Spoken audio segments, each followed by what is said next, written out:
1983, a 500,000 rain-drenched people lined the streets of Washington, D.C.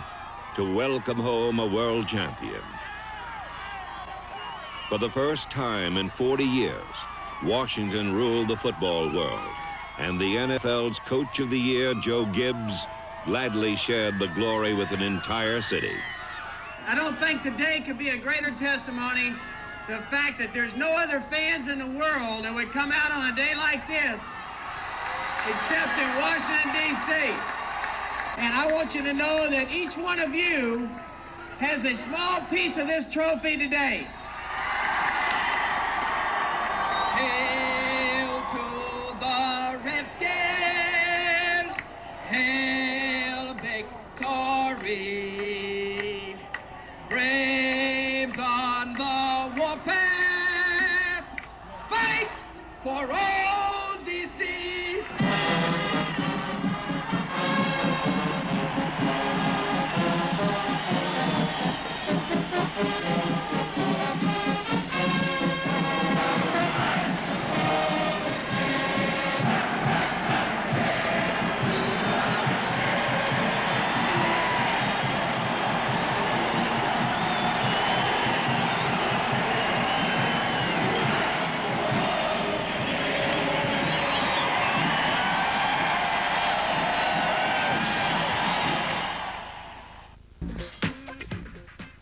As Redskin general manager, Bobby Beathard had mixed 17 draft choices with 8 trades and 28 free agents, then watched them travel all the way to Super Bowl 17.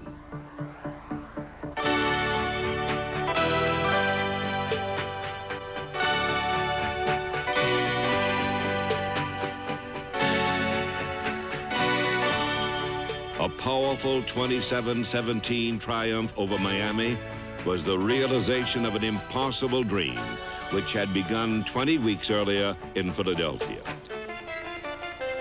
Against the Eagles, Washington started fast on Joe Theismann's rifle right arm and the flying feet of Charlie Brown.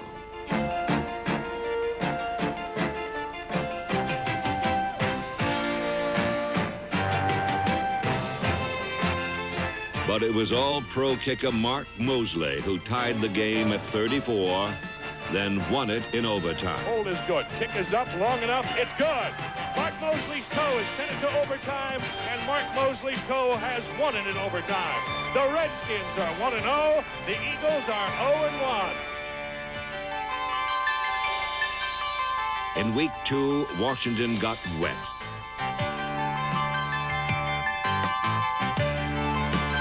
A Tampa Bay monsoon made every play an adventure.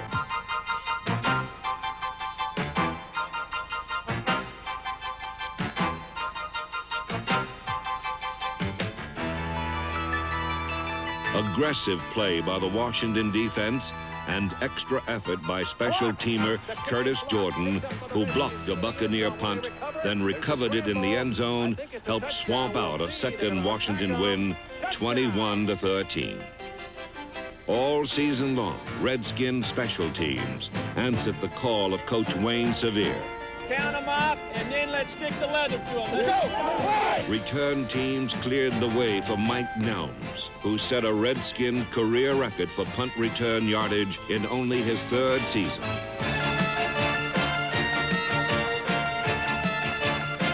These same men also led the entire NFC in covering both kickoffs and punts.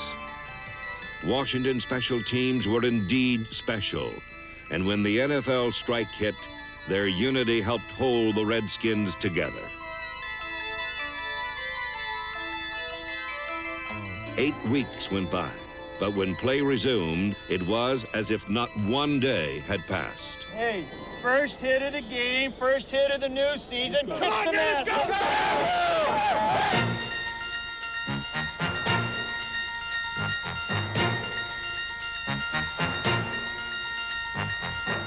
The Redskins returned to ransack the New York Giants. The Washington defense was as ornery as ever, while Theismann and Brown were still timed to perfection.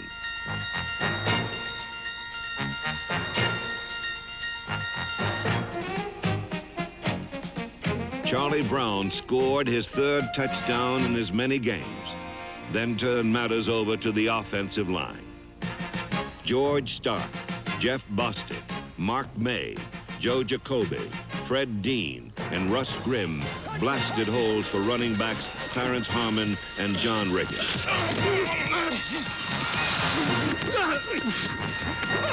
This hard rock running game helped pound out a 27-17 win over the Giants. The offensive line had come on strong thanks to the weight training program provided by strength coach Dan Riley and a nickname given to them by their line coach, Joe Bugle. Bugle simply called them the Hogs.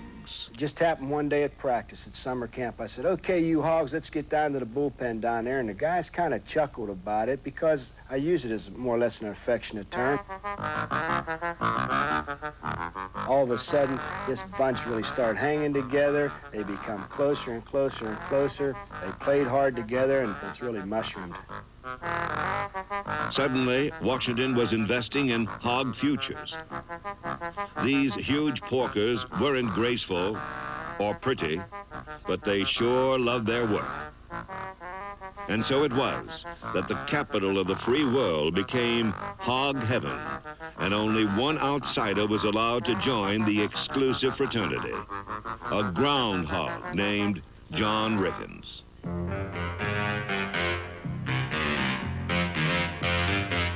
Behind his vintage swine, Riggins added another analogy. He was also known as the Diesel. Look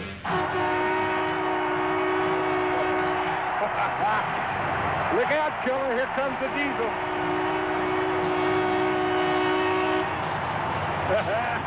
Yes, sir. Here he comes on 395.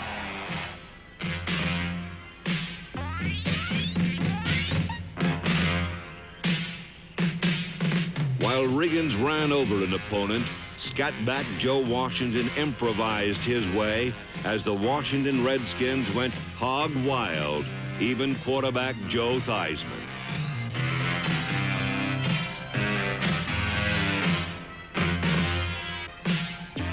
Theismann's block won him the Hog's love and the title Honorary Piglet.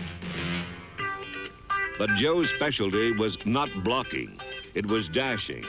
The dash play looked like a straight drop back, then sent number 7 sprinting out behind his pulling Hogs. This controlled scramble took advantage of Theismann's mobility and gave him extra time to find the open man. Joe dashed all season, completing 64% of his passes to receivers of all shapes and sizes.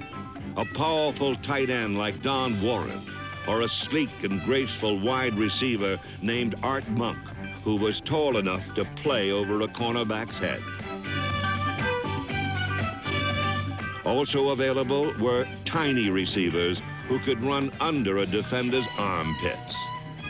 Number 89 was 5'7", Alvin Garrett, while his larger friend, Virgil C., towered 5'8".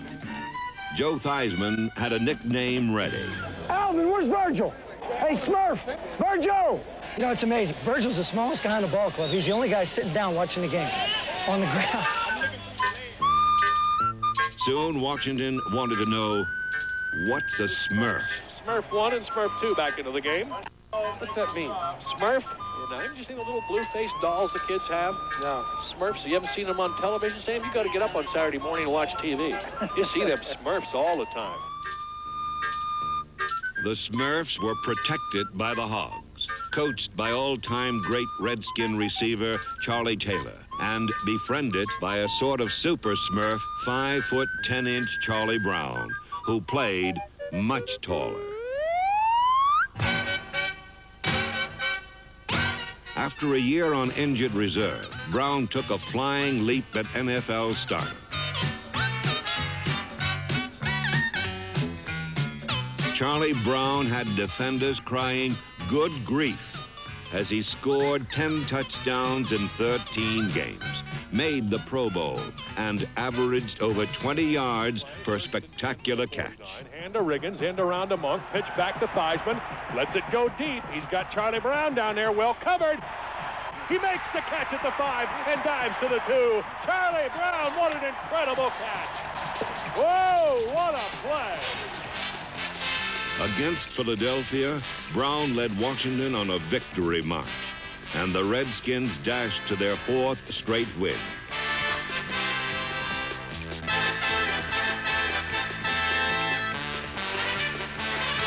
Brown was averaging a touchdown per game as offensive assistants Don Breaux, Warren Simmons, and Dan Henning congratulated the NFL's only undefeated coach, Joe Gibbs.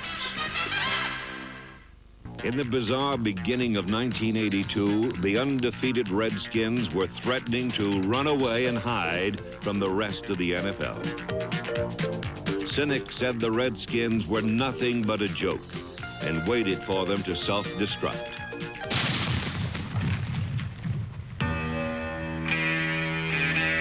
In December, the Dallas Cowboys came to town and tripped up the Redskins.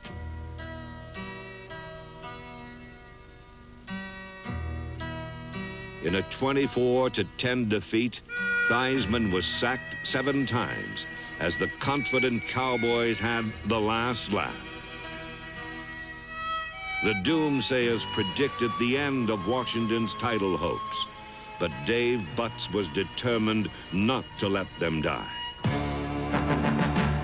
The next week in St. Louis, Butts and the blue-collar boys of the Washington defense rolled up their sleeves and went to work.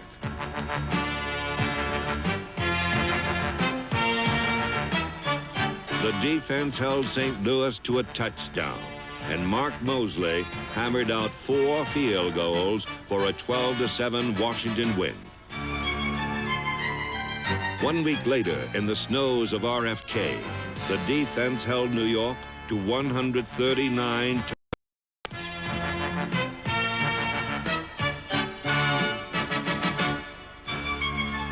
With time almost gone, Washington trailed 14-12, leaving Mosley one chance to make history. A 42-yard attempt, plenty long enough.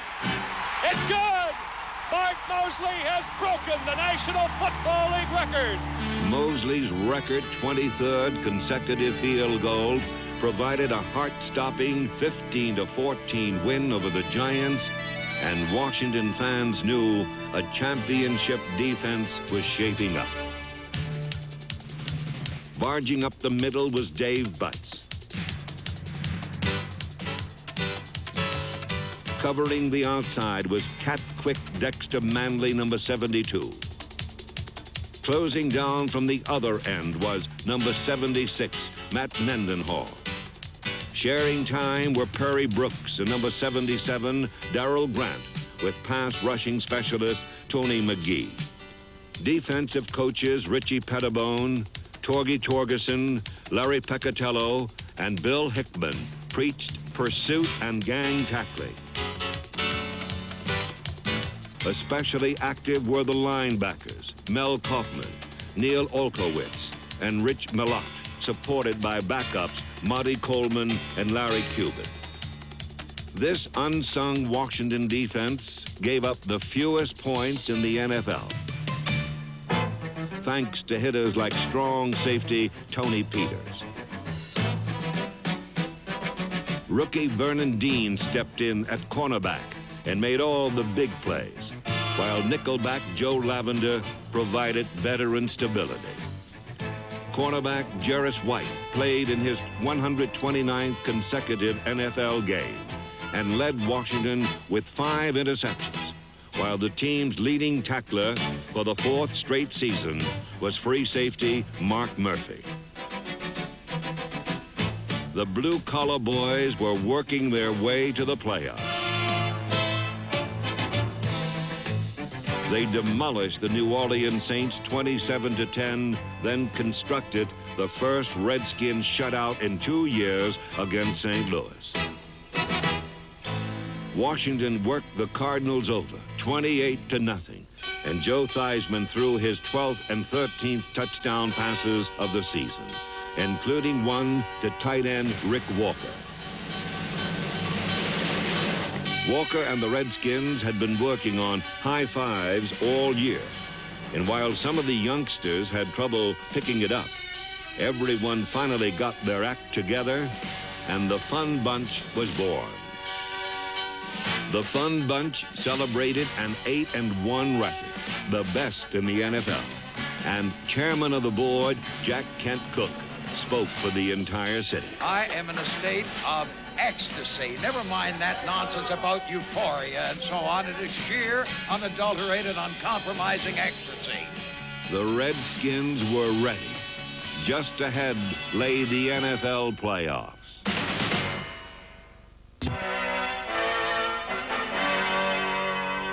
Washington opened the playoffs at home against Detroit with some ominous signs on the horizon.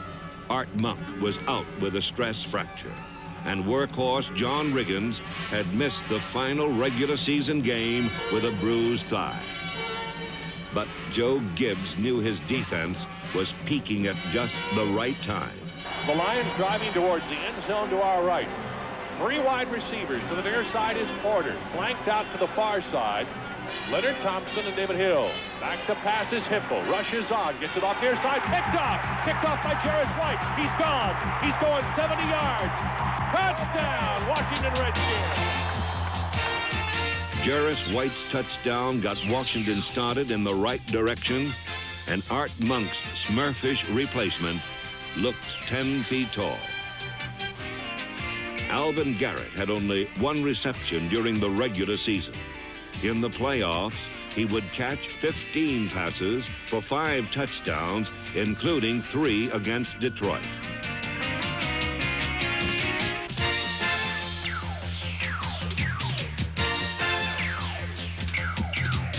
Only Smurf-like kindness spared the Lions further embarrassment. Riggins hunkered down behind his fellow Hogs and began an incredible journey behind a crushing lead block thrown by Otis Walmsley. The Diesel was off on the longest haul in the history of the NFL playoffs. Riggins rushed for 610 yards in 4 playoff games, beginning with 119 against the Lions in a crushing 31-7 Washington victory. But Russ Grimm and the Hogs were still getting no respect. See who wins. Today we won. They said that they're going to come in here, you know, they're the butchers and we're the Hogs. The thing they forgot is before a hog goes to the butcher, somebody got to kill it, and nobody even come close today. The Minnesota Vikings came no closer the next week. The Vikings spent all day looking for a place to hang on to this runaway truck. Then Riggins and the Redskins crossed them up.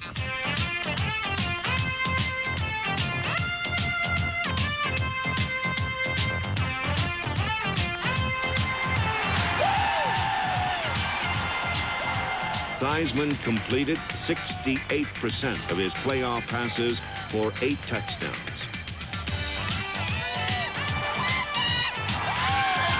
With the Redskins leading 21-7, Riggins simply ran out the clock. Riggins gets the carry, coming near side, cuts back against the grain to the 30, to the 35, breaks it loose to the 40. He's to midfield, down to the 45 of the Vikings. Big run, John Riggins. John Riggins had carried 37 times for 185 yards. But already Redskin fans were looking ahead to a Dallas rematch.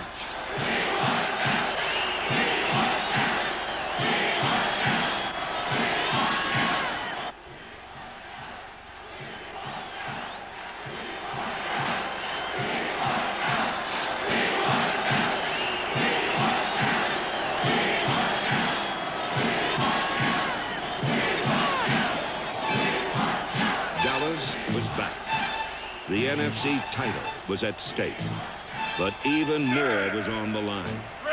Washington's Warriors were duty-bound to avenge their only loss.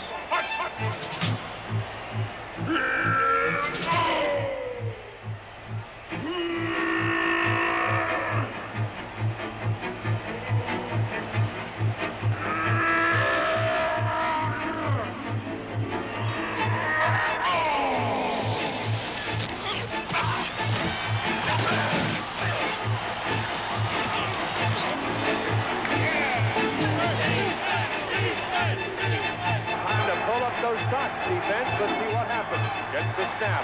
Back. Blitz is on. Check. Fumble the football. It's down at the 40-yard line. Danny White looks like he's knocked out. Oh, he is out.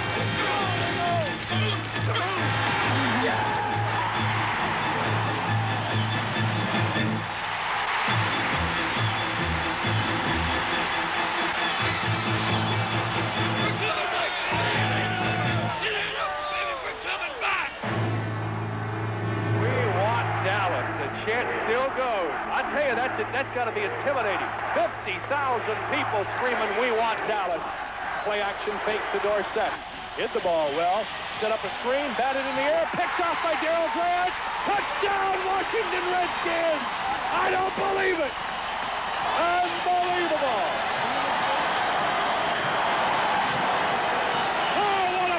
Dexter Manley tipped the pass. Darryl Grant got the interception, and now the stadium shakes.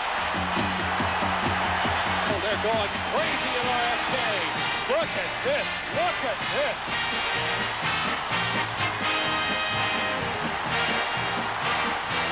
Washington defeated Dallas 31-17 for one of the most glorious victories in the Redskins' 42-year history.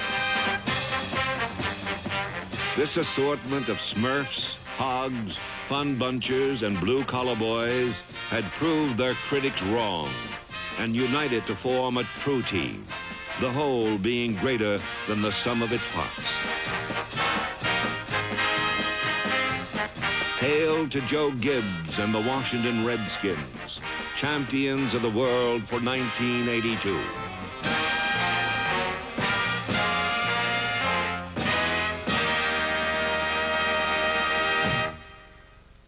Classics Rocky Mountain. The greatest sporting event in the world. To earn the right to participate just once is a glorious achievement. Last season, the Washington Redskins became the first team since the '79 Steelers to play in 2 consecutive NFL championship games. Such an accomplishment truly indicates an uncommon level of superiority.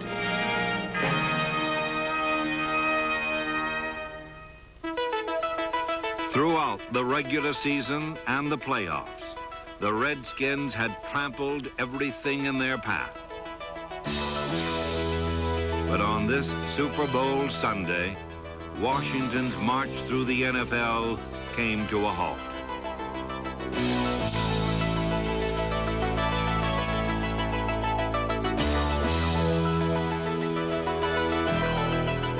The Los Angeles Raiders victimized the Redskins, just as the Redskins had victimized the rest of the National Football League.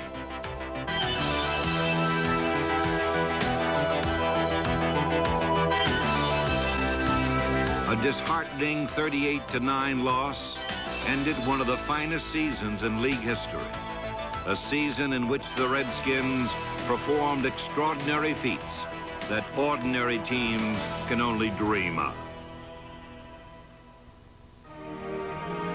The 1983 season saw Washington march to the tunes of glory. Every team wanted to defeat them, but the Redskins survived the NFL gauntlet. They finished with a 14-2 record, pro football's best, and scored the most points in NFL history.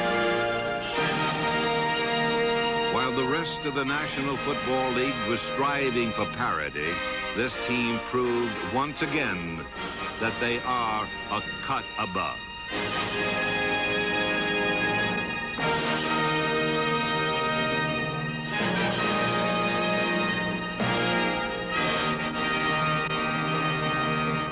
defending world champion Redskins' reign was tested early, for Washington's opener was against the Cowboys.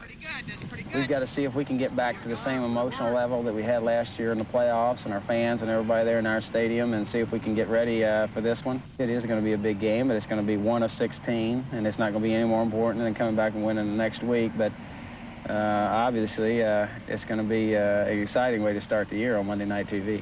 Anxious to legitimize their Super Bowl season, the Redskins came out swinging.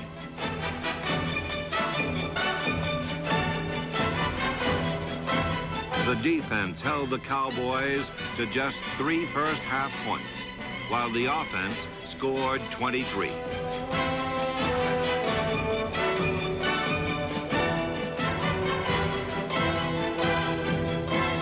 But just as it seemed the Redskins had proved they were king of the hill, the Cowboys sent them tumbling down.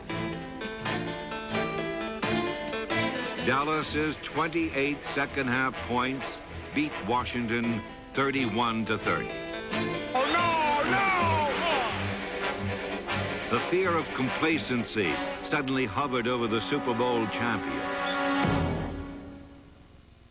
It was a team with something special. They were a group of characters with character, and their unique chemistry created a bond that was almost magical.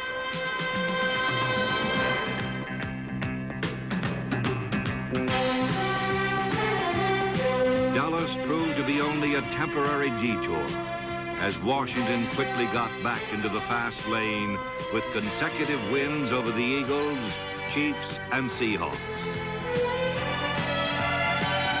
With a 3-1 record after 4 weeks, the Redskins' engines were revved up when they roared back into RFK Stadium to meet the Raiders.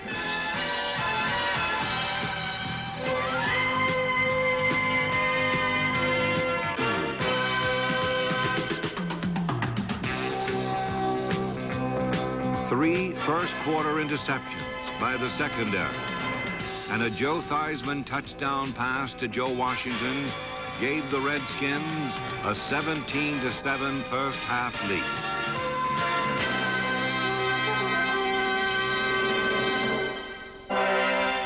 But it was the Raiders who went on the warpath in the second half.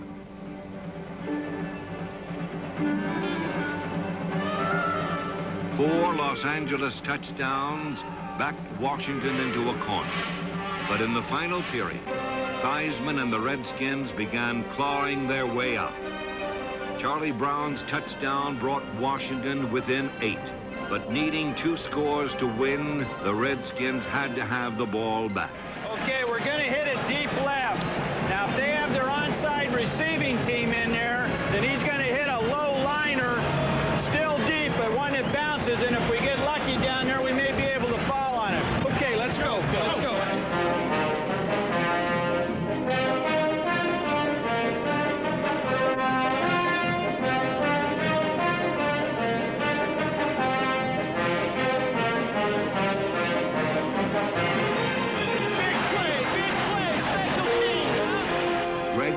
Recovery led to a field goal, leaving Washington only a touchdown away from victory.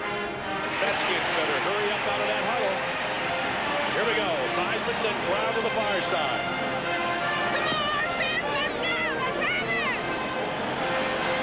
Theismann rolls out, looks, fires it up the middle. Charlie Brown, he's got it at the 6. And pull down. Hurry up offense. Here come the Redskins to the line of scrimmage, the 6-yard line. They've got to have a touchdown. They trail by 5. From the 6-yard line, Theismann with a straight drop. Looking into the end zone, throws it over the middle. Washington, touchdown! Joe Washington! In one of the most exciting games of the season, Washington had scored 3 times in the final 6 minutes to earn a 37-35 victory. The 2002 ESPY Awards go to Hollywood. Special teams' key role in the win over Los Angeles was a testament to the Redskins' overall team strength. Special team captains Otis Wansley and Peter Cronin and punt returner Mike Nelms excelled on a unit that thrived on second effort, reckless daring, and so much more. There are a lot of little things that happen out there that are undetected by the average fan. Usually there's a scheme that each team has, and it's not just hit the closest guy. 10-man middle switch, but be ready for spy if they get some. Spy! Spy! 10-man spy! Pooch alert! Hey, pooch alert! The strategy sounds foreign, but it's easily translated. This is going to be the throwback to Darryl.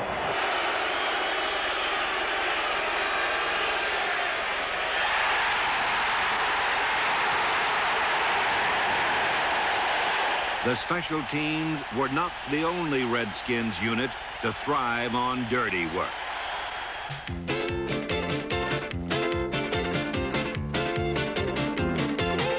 I love them hogs. I love them hogs. I love them hogs. Yeah, I love them hogs. Sing it loud, sing it clear, all the way another year. Everybody come and sing a cheer. With their noses to the dirt, Jacoby, Grimm, Bostic, May, and Stott comprised the NFL's best offensive line and gave Theismann ample time to pass and fullback John Riggins plenty of room to run. Riggins has been named an honorary groundhog, but number 44 is more akin to a bull, and in 1983, the NFL was his personal china shop. Riggins' straightforward, no-nonsense running style is also a reflection of his unique personality. I've never been a, what do you call him, rah-rah type of guy and a cheerleader type of fella. For me, it's business. I have a job to do, and I go out and do it the best I can. And when I'm not on the football field, I'm over on the bench. Almost 90% of the time down by the oxygen tanks. In his 12th season, the Diesel still provided a breath of fresh air for the Redskin offense. The NFL's 5th all-time leading rusher scored a record 24 touchdowns in '83, but the big fullback does not want to be remembered for his statistics. Actually, if they were going to remember me by anything, I would like them to think that I always came to play on Sunday. I might do some goofy things during the week, but when Sunday rolls around and the ref blows a whistle, you can bet that I'll be playing. John Riggins epitomized the dominating power of the Redskins, for he, too, was a cut above.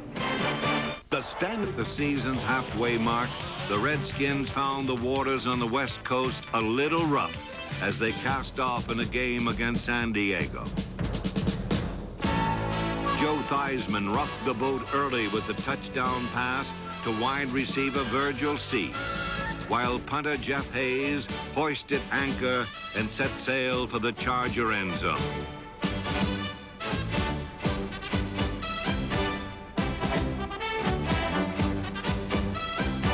Hayes' voyage set up the first of 2 Riggins touchdowns.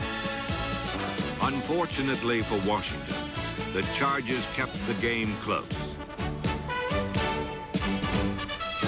But with less than 2 minutes left, Theismann was squarely at the helm when the Redskins began their drive for the winning score. Theismann completed 5 of 7 passes to move Washington into field goal range with only seconds to go. From 37 yards out, Theismann set, snap, hold, kick is up long enough. Is it good? It is good. It's good. That will do it right there. While some quarterbacks simply endure pressure, Joe Theismann consistently rises above it. 1 minute left in the game, and it's 3rd and 10, and everybody knows it's passed. The defensive ends turn into werewolves. You either rise to that and can handle that, or you can't, and you should be in another business. Some quarterbacks can't handle that kind of pressure. Joe can, which is what makes him probably the best right now. Theismann's flair for the dramatic has earned him the nickname Hollywood, and number 7 is one star who doesn't require a stand-in. Joe's tough hide and strong arm led the Redskins to an NFL record 541 points. while backs Nick Giaquinto and Joe Washington, and receivers Don Warren, Rick Walker, Alvin Garrett, Art Monk, and Charlie Brown all relished Theismann's arm. The Hogs appreciated his other physical skills. Well, in the old days, when you had a quarterback like, say, Sonny Jurgensen, who would just drop back 5 yards, you know he wasn't going anywhere. The defense could key on that area of the field and attack it. When you have a mobile quarterback like Joe, and with mobile pocket concepts, it takes the pressure off you from that standpoint, and it puts the pressure on defense because they don't know where you're going to go. So they have to cover the whole field just on the odd chance that you might roll out. But there's another dimension to the game, but also just more exciting. The game is more fun. And the idea of this business is to have some fun. The Redskins had fun in 1983. They were a loose team, unified by contrasting identities. And nowhere was this more evident than on defense. Darrell Green, number 28, and Mark Murphy, number 29, were an odd couple who found success in the Redskins secondary. Green was a number 1 draft pick whose blinding speed helped him cover the entire field and earn a spot on the all-rookie team. While Green's quickness got him where he wanted to go, Murphy's 7 years of experience already had him there.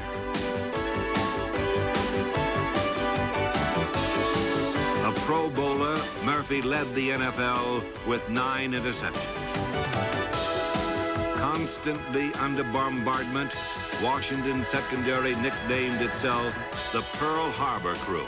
However, Murphy and Green, with the help of Anthony Washington, Ken Coffey, Vernon Dean, Curtis Jordan, Greg Williams, and Brian Carpenter, braved the attack and intercepted a league-high 34 passes. Dave Butts and Dexter Manley had such contrasting styles that they made TV's odd couple, Felix and Oscar, seem like identical twins. Dexter is flamboyant and outspoken. Tough times never last, but tough people do. That's one of my favorite books that I'm always reading. Dave is quiet and composed. I'm a little bit older, a little bit more reserved. It's hard to find anything that we both think and do the same way. The only thing that we do is play on the same team. They are like oil and water, but defensively, they blend together to wreak havoc upon opposing offenses. Their pressure was so intense that if one didn't get his man, the other one would. Dexter and Dave combined for over 24 sacks. And when they didn't get the passer, number 78, Tony McGee, did.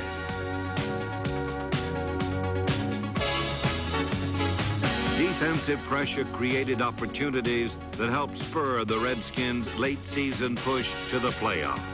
Linebackers number 55, Mel Kaufman, Rich Malott, and number 52, Neil Okowitz, came up with big plays and wins over Atlanta and St. Louis. The stretch drive was also where Riggins was at his best. Rushing for 7 touchdowns against the Giants, Eagles, and Rams, Riggo helped boost the Redskins' record to 12-2 and set up a crucial Week 15 contest against the Cowboys. It was sundown in Texas Stadium, and there was room for only one team at the top of the NFC East.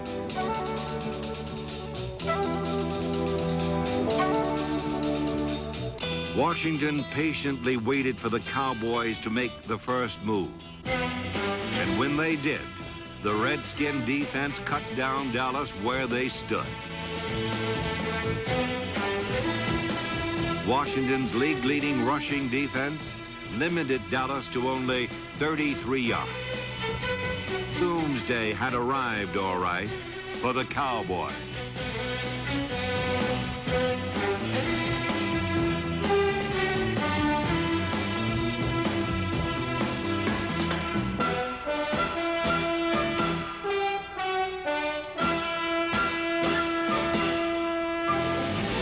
Theismann's going to pass. He's going to dash out here. Going deep. He's got Art Monk at the 5. Touchdown, Washington Redskins. The Cowboys all looking down there picking at artificial grass. He wasn't my man, no. The convincing 31-10 win propelled the Redskins into first place and into the playoffs. For visiting playoff teams, RFK Stadium has become a burial ground. And in last season's opening round, it was a resurrected Ram team that was promptly put to rest.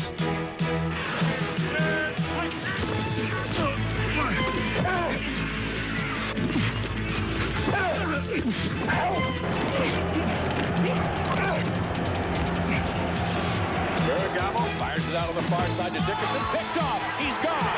It's 28, Darrell Green. Bye-bye. Race into the end zone. Everybody else was running full speed, and Darrell was just trotting. Vince Ferragamo was giving chase. That was really funny. That's not if you're Ferragamo. That's not so funny. Washington was so overwhelmed that not even a presidential pardon could have saved the Rams on this day. Back to Steisman, fires it near side. Bump right open at the 10. Bye-bye. Touchdown, Washington Redskins. The Redskins crushed Los Angeles 51-7. But still there were those unimpressed with Washington's show of strength. I just don't believe that we will be in awe or terribly nervous about this. I think our players are eagerly looking forward to just finding out how good the Redskins are.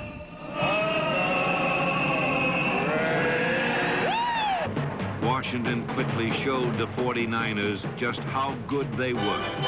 Riggins ran for his 6th straight 100-yard game in postseason play and scored 2 touchdowns. Washington's Power You One play, razzle-dazzle you the next offense, had 49er heads spinning. The defense became so unnerved, a simple play fake to number 44 gave Theismann all day in the pocket. A 70-yard Theismann to Charlie Brown touchdown gave Washington a 21-0 lead, and the Redskins appeared unbeatable.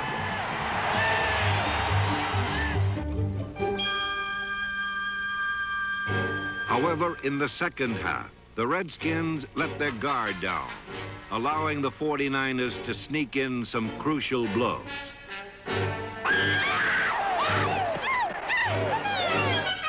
With 3 final quarter scores, the 49ers had unpacked a game the Redskins seemingly had in the bag. But true to the character of this Redskin team, they stubbornly set out to obtain a victory they had already laid claim to.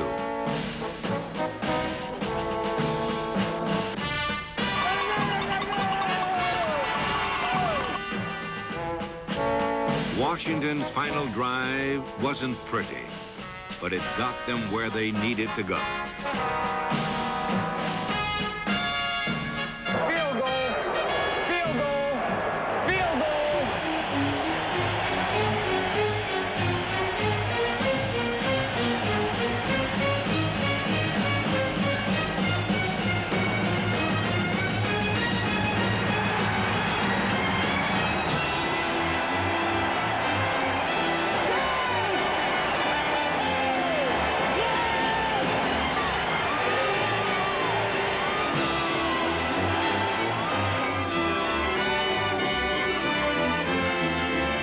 The Redskins won their 2nd consecutive NFC championship with a heart-pounding flair that typified their wondrous season.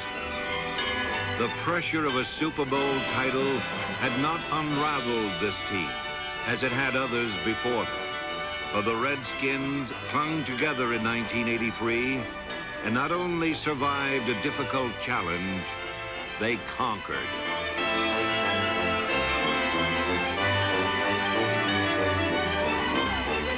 By maintaining their lofty status at the summit of pro football, the 1983 Washington Redskins were truly a cut above.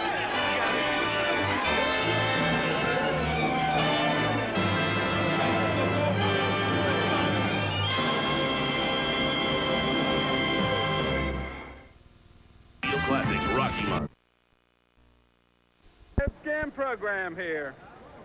Program here, Redskin programs. Program, Redskin program here. Program here, Redskin programs. Programs here. Program, Redskin program here. In 1984, the Washington Redskins once again fought their way to a division title. So too did the intimidating Chicago Bears. And when these NFL heavyweights squared off in the playoffs, they exchanged punishing blows like a couple of tireless bare-knuckle brawlers.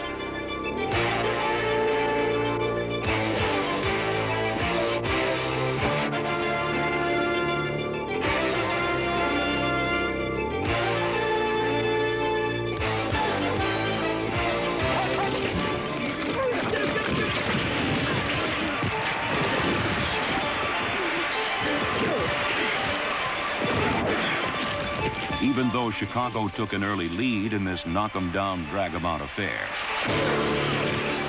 the tenacious Redskins kept on swinging.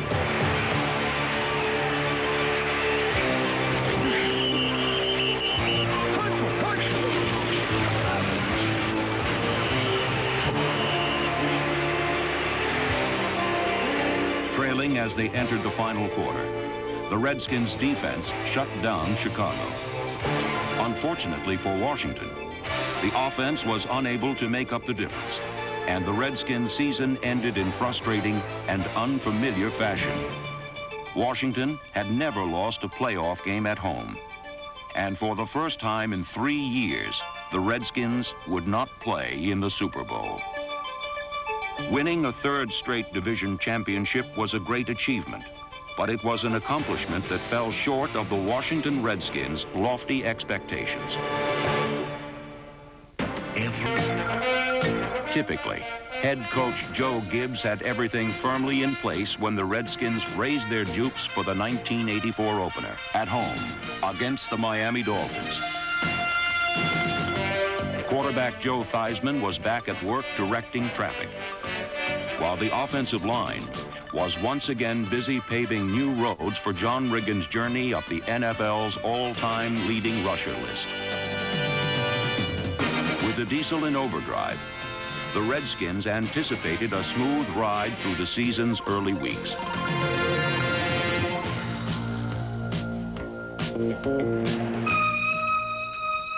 But on this day, the Dolphins' mode of transportation into the end zone proved to be more effective. A 35-17 loss started the new season on a sour note that was still ringing in Washington's ear the following week. The setting was ideal for the Redskins to turn themselves into winners, and as the game wore on, the transformation began to take place. After trailing 27-0, Washington battled back to within 6 points.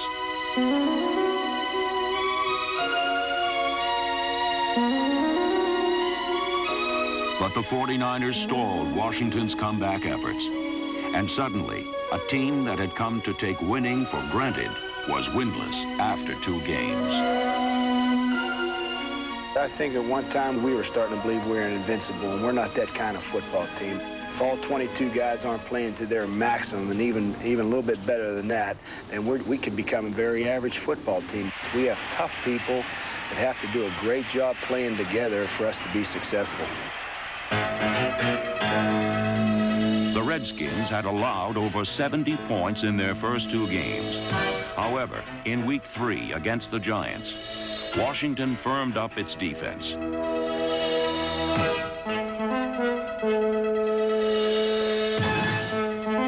The Redskins' defensive wall stood strong in consecutive wins over the Giants, Patriots, Eagles, and Colts. The defense gave up only 4 touchdowns during that stretch, and by the time Dallas rode into town in Week 7, the Redskins were anxious to deliver a little frontier justice to the Cowboys. Most Redskin-Cowboy games are as tight as a noose, But in this contest, Washington hung the Cowboys out to dry. Second down and long. Hogaboom to pass out of the left side. Picked off. It's gone. Monty Coleman. He's gone for a touchdown. Coleman to the 10, the 5. Touchdown. Washington Redskins. There's the snap. Theismann, little dash pattern out here to the right. First one of those we've seen today. Going deep. Got Muhammad wide open. Caught it to 25. He's gone. Touchdown. Washington Redskins.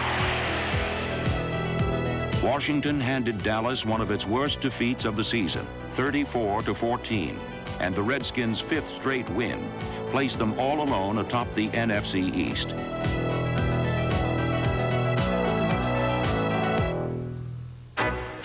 After 7 weeks of the season, Washington's successful fight for first was largely due to the aggressive Redskin defense.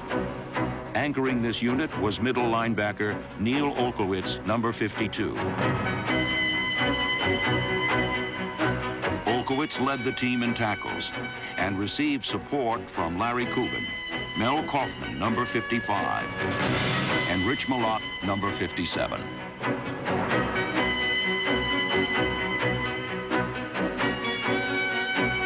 While Malott's 4 sacks gave the Redskins' pass rush a lift, number 51 Monty Coleman's 10.5 knockdowns helped send it into orbit.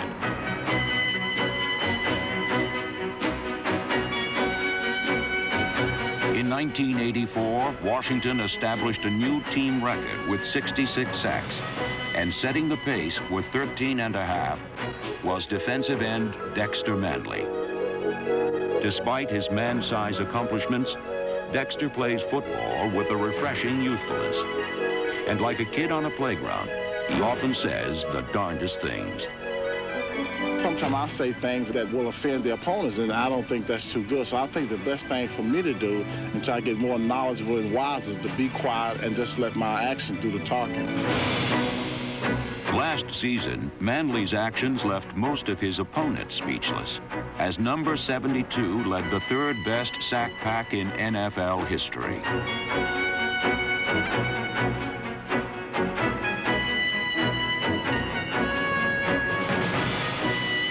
Also contributing to Washington's sack total were Tony McGee, Perry Brooks, Tom Beasley, and number 71, Charles Mann. Mann recorded 7.5 sacks, as did Darrell Grant, number 77, who many thought was the Redskins' most valuable defensive player. Washington's successful pass rush was made possible by the NFL's second stingiest run defense, built around a rock of a man, tackle Dave Butts. Playing a position that requires holding your ground, Butts was the NFL's most immovable object.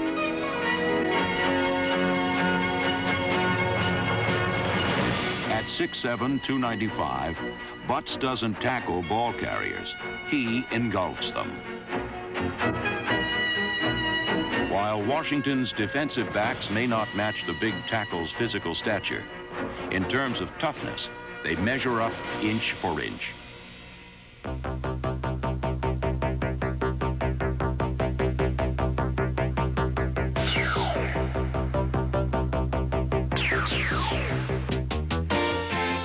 Taking advantage of every opportunity to seek out the football, this crew was led by Curtis Jordan, number 22, the team's 2nd leading tackler. Opportunistic as well as rugged, Jordan, Ken Coffey, Anthony Washington, Ricky Smith, Greg Williams, and Pro Bowl starter Darrell Green, number 28, all contributed to the team's 43 takeaways, 2nd best in the NFC. With Mark Murphy, 1983's leading interceptor, injured for much of the season, number 32, Vernon Dean, stepped forward and intercepted a team-high 7 passes.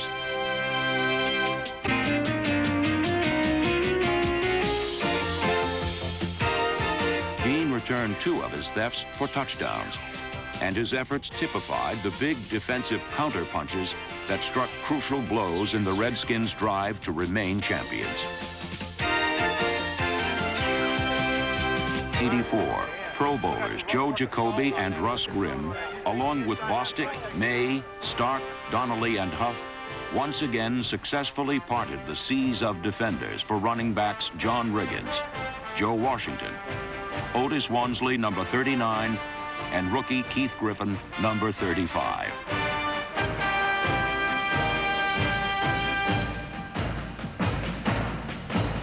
Griffin replaced the injured Washington and finished as the team's second leading rusher. Thanks to the offensive line, the Redskins' ground game made great strides. However, no one benefited more from the blocking up front than quarterback Joe Theismann. Washington outscored every NFL team but Miami and San Francisco, and the hustling signal caller placed tops among NFL quarterbacks with 314 yards rushing. Theismann also set career club records for passing yards, attempts, and completions with the help of receivers Don Warren, Rick Walker, Clint Didier, and Charlie Brown, number 87. The two-time Pro Bowler Brown was lost for much of the season. However, the Redskins general manager Bobby Beathard acquired another gem in Calvin Muhammad, number 89. Muhammad's 42 catches for over 700 yards were second only to last season's premier wide receiver, Art Monk, number 81.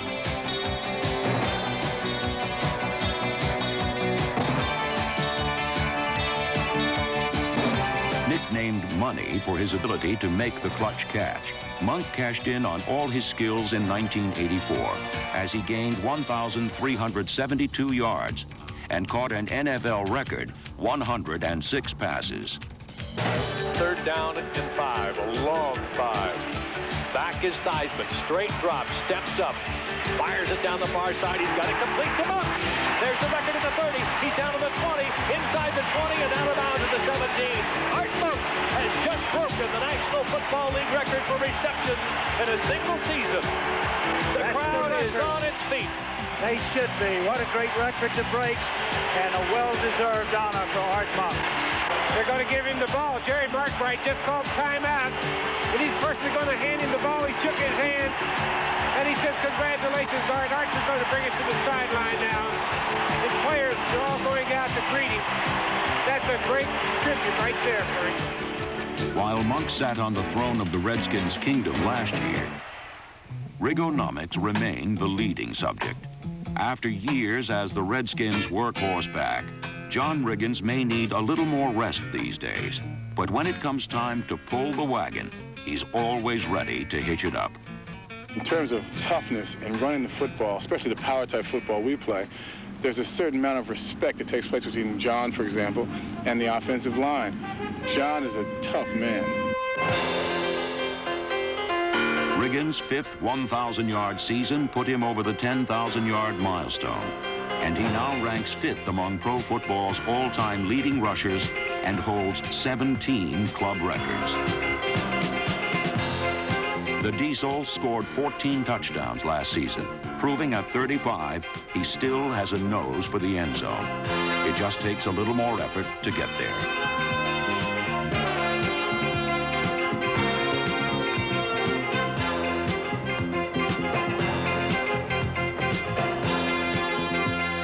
John's an amazing guy, a gifted guy from a body standpoint. Got a great body, highly motivated. There's no reason for him to be wanting to come back. He's done about everything he can do, yet he's got a real drive, and we'll see how long he can go. Considering the average career of an NFL back is 5 years, Riggins' 13 seasons are a truly unique achievement, perfectly befitting a truly unique football player. Dallas is not the place to bring aspirations of a division championship, but tied with the Cowboys and Giants at 9-5 and needing 2 wins for the division title, Washington had very little choice. From the outset, Washington's title and playoff hopes were in jeopardy as Dallas jumped to an early lead. Danny White with a little bootleg to the right, tight end, touchdown pass. Dallas Cowboys. When you're hot, you're hot. Right now, the Cowboys they're steaming, aren't they? Trailing 21-6, it was time to create a real TV drama in Dallas. In the second half, Cowboy quarterback Danny White was intent on picking up where he left off. But the Redskin defense had other ideas. Danny White is in the shotgun formation. Redskins coming with a blitz after him. Throws it near side, picked off. Darrell Green's got it. The 25-20. Bye-bye. Defense, touchdown, Washington Redskins. There's a big play. Whoa, there's a big play for Darrell Green. That's what they getting burned. That's what they needed. Oh, that puts the Redskins right back in the game, doesn't it? Boy, it does. Seconds later, Theismann pulled the Redskins to within a point. And with the Cowboys staggering, the defense reared back and went for the knockout.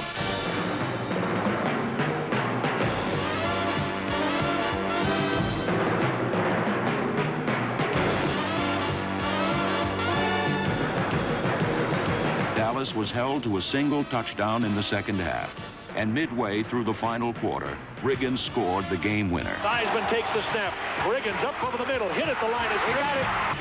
He made it. Touchdown, Washington Redskins. Washington's 30-28 win signified the first season sweep over the Cowboys in team history. The Redskins had beaten one top contender. The next bout would be for the title. The winner would become the Eastern Division champion and play host to a first-round playoff game. Very rarely does one regular season game ever mean so much.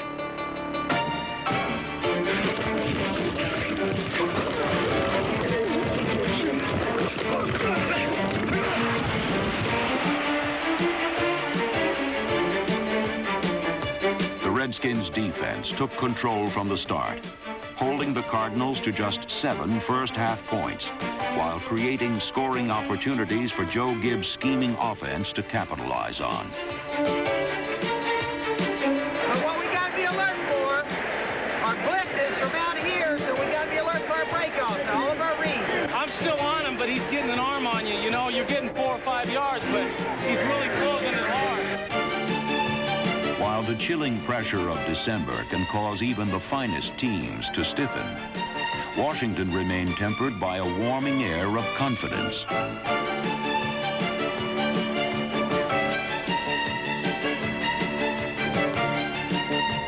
Riggins' second quarter touchdown run helped give the Redskins a commanding 23-7 halftime advantage. But befitting a winner-take-all match, there would be no early knockouts. Both teams were prepared to go the full 15 rounds.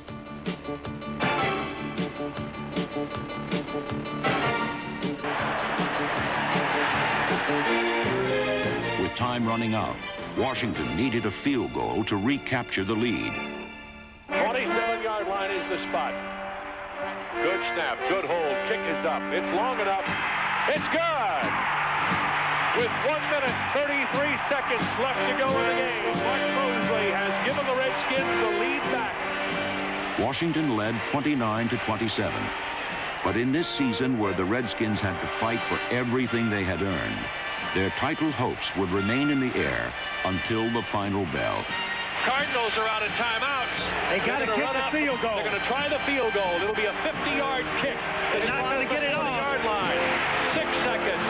5, 4. Here's the snap. A little low. O'Donoghue gets the kick away. It's on the air. No! The Redskins win the NFC Eastern Division title.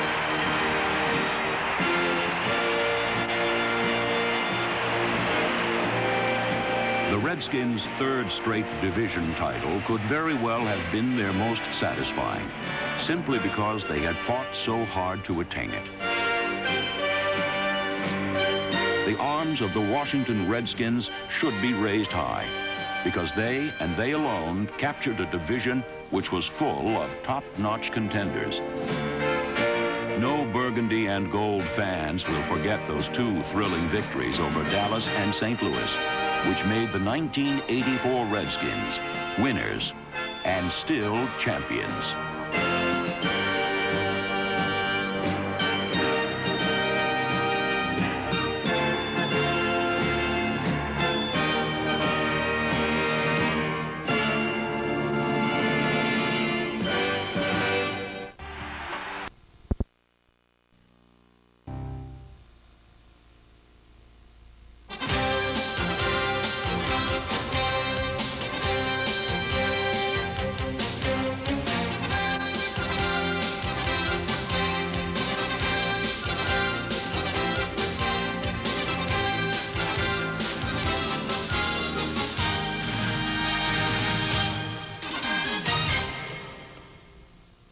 When you think back to the 1982 football season, the images that come to mind are not of electrifying plays and frenzied fans, but unfortunately, picket lines and empty stadiums. 7 regular season games were wiped out as a result of the first in-season player strike in NFL history. With only 9 games played, the league presented a new playoff format. Teams qualified on the basis of conference rather than divisional standings. The normal 10-team field was expanded to 16, and the playoffs became a 4-game single elimination tournament. It seemed like one big mess, and you could only hope someone or something would emerge from this confusion to make the game interesting again. Enter the Washington Redskins, who survived the NFC tournament on the strength of the Hogs, the Smurfs, the Fun Bunch, and Riggo. The Redskins had definitely brought fun back to a not-so-fun season. Washington and its traveling circus would meet the Miami Dolphins in Super Bowl 17 at the Rose Bowl in Pasadena. And I remember how Redskins fullback John Riggins had refused to do the standard pregame interviews, but agreed to get them over in one mass shot. So the NFL put Riggins in his own ballroom, which was packed with more press than the president gets. And Riggins proceeded to do a half an hour of stand-up comedy. And I guess a new precedent had been set. Ordinary players are interviewed at tables. Stars get tables on little stages, but really big guys get ballrooms. But Riggins deserved it. His performance in Super Bowl 17 would not only help save the Redskins, but the season as well.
Let's play the great defense the whole day long. Special teams right from the beginning.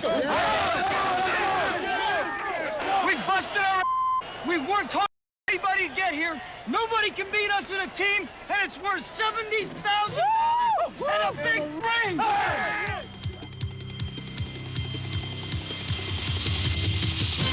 Cephalo to the near side. Woodley up under quarterback, fakes the pass. Coming to the near side. He's got Cephalo wide open. Big gainer. He's got a man beat to the 40, to the 30. He could be gone. It's a horse race. It's a Miami touchdown. 76-yard touchdown pass thrown by David Woodley, and they did something weird there that caught the defense with their pants down. 24-year-old David Woodley was the youngest quarterback ever to start a Super Bowl, but he began like a seasoned veteran. His pass to Jimmy Cephalo was the second longest scoring play in Super Bowl history, and the Miami Dolphins gained a 7-0 lead over the Washington Redskins early in the first period.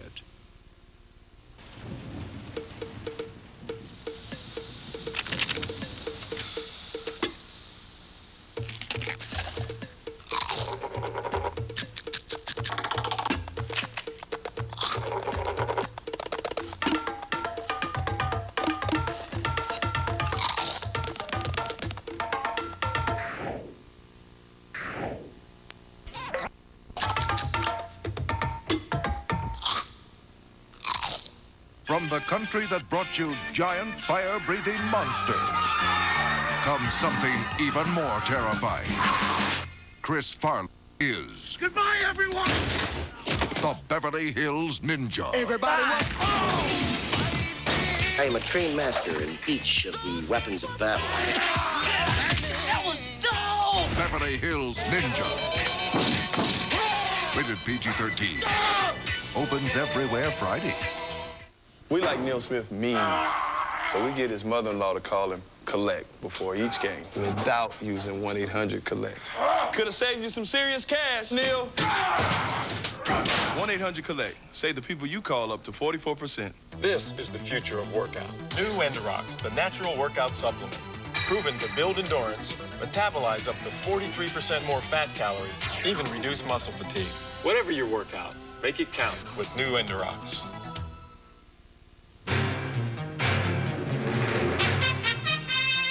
Angered by the Dolphins' easy touchdown, the Redskins' hard-charging defensive line helped recover what their secondary had given away.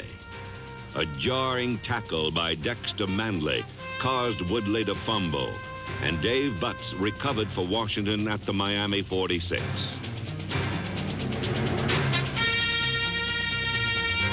After the Redskins' defensive line caused the first turnover of Super Bowl 17, their offensive line, nicknamed the Hogs by line coach Joe Bugle, began to control the tempo of the game with a play called 50 Gut. 40 and 50 gut is John Riggins running off tackle. Running off tackle where he gets the football, he glides to the offensive tackle, and he makes his breaks from there. This is really our bread and butter, and we were having some success running to our left side, their right side, because we felt we had the great matchups. We feel, as far as physical football, we felt Beaucamper was a 250-pounder. He's a great pass rusher. But Joe Jacoby going into the Super Bowl weighed 300 pounds. So we felt in order to beat Miami, we would have to win this matchup. And Joe Jacoby was going to have to hammer and pound Ken Beaucamper. Joe Jacoby and Russ Grimm, the two Hogs that time with the big blocks. Oh, John Riggins, the diesel getting warm. Crank up that diesel. Let's go, diesel.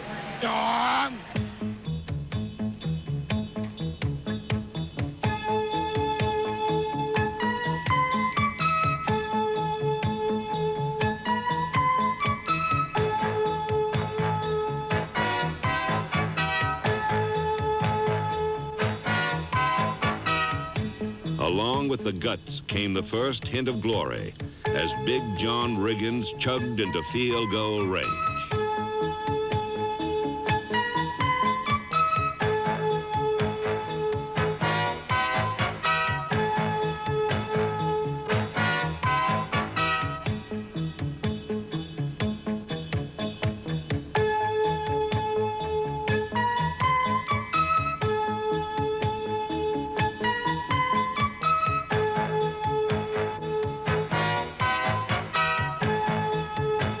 Mosley's 31-yard field goal made the score 7-3.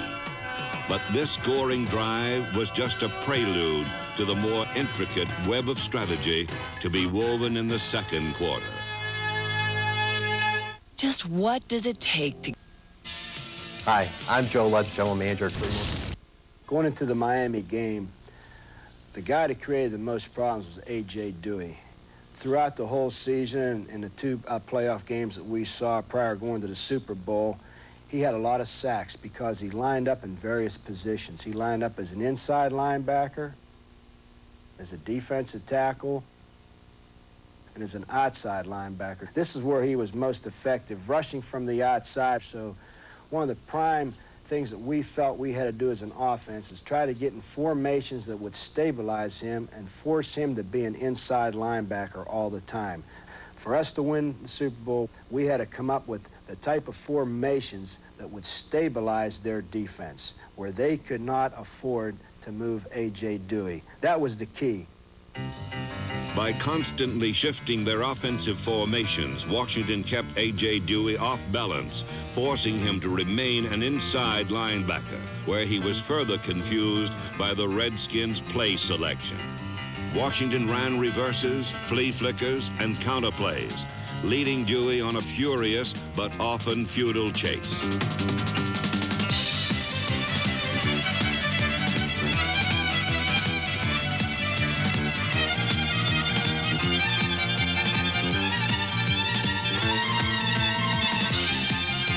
With Dewey neutralized, Miami's killer bees had lost their sting.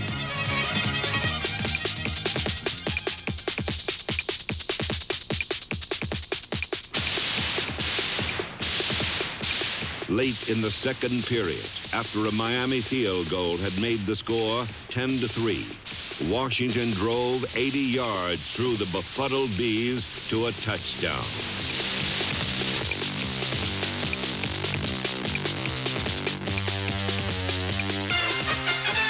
Joe Theismann personally accounted for 62 of those yards, expertly mixing his passes and scrambles with a dependable 50 gut.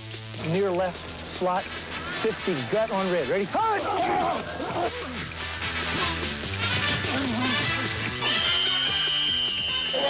I don't think they've worked against a lot of movement. I just don't believe they could have, because every time you move, they're really not sure what's going on back there. At the 4-yard line, all 5 receivers went in motion, causing split-second confusion in the Dolphins' secondary. Lob into the end zone. Garrett's there. Touchdown, Washington Redskins. He got it. Redskins are going to tie this football game. Well, the killer bees have been stung. There you are. In 1982, Bill Arnsparger's defense was the best in the NFL.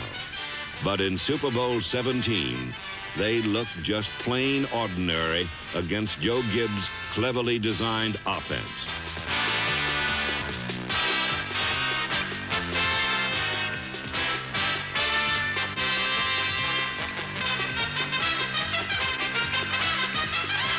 One minute, 51 seconds left to go in the first half of Super Bowl 17, and our score is Miami 10, Washington 10.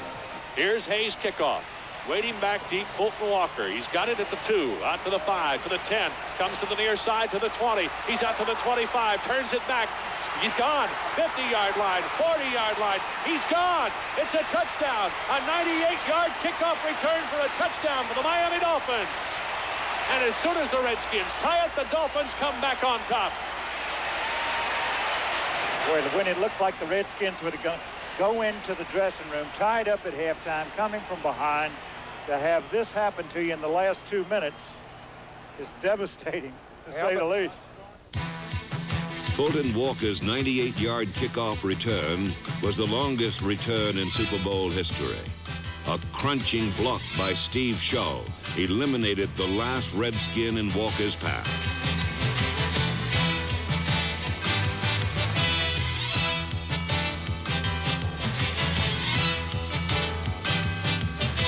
Following Walker's touchdown, the Redskins immediately threatened the Dolphins' sudden 7-point lead.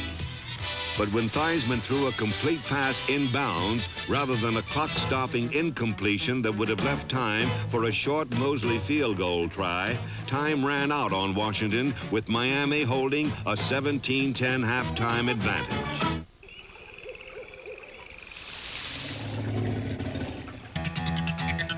In the third quarter, Washington's misdirection plays continued to keep Miami off balance. A flanker reverse to Alvin Garrett gained 44 yards and set up Mark Mosley's second field goal, which cut Miami's lead to 4 points.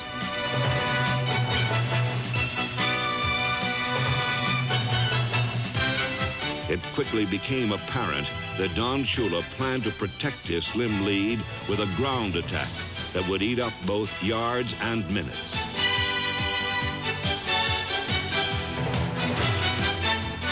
But when Andre Franklin was stopped, the Dolphins' offense could no longer generate any continuity or sustained life.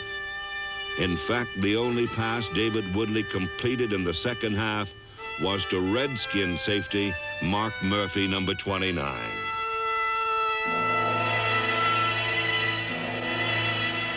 While Miami's offense was dead, its defense, like Edgar Allan Poe's telltale heart, was still beating, keeping the Dolphins' hopes for victory alive.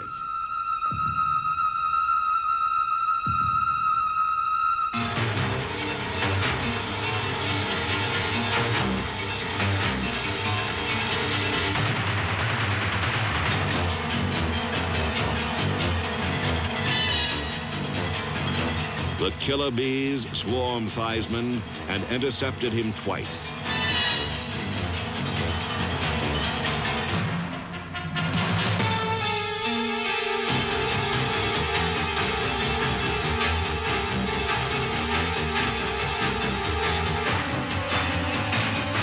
The Dolphins' defense not only protected the lead, they nearly increased it. Late in the third period, with the ball on the Redskin 18-yard line, Kim Beaucamper deflected Theismann's pass and for a split second had Don Shula's third world championship in his hands. Oh, Lordy! Was that almost a game breaker? That was almost very close. A touchdown. And number 58, Kim Beaucamper, came very, very close to an interception for a touchdown. Joe Theismann with a heads-up play. My goodness. He might be able to play pass defense. Theismann's alert play prevented a sure touchdown that could have crushed Washington.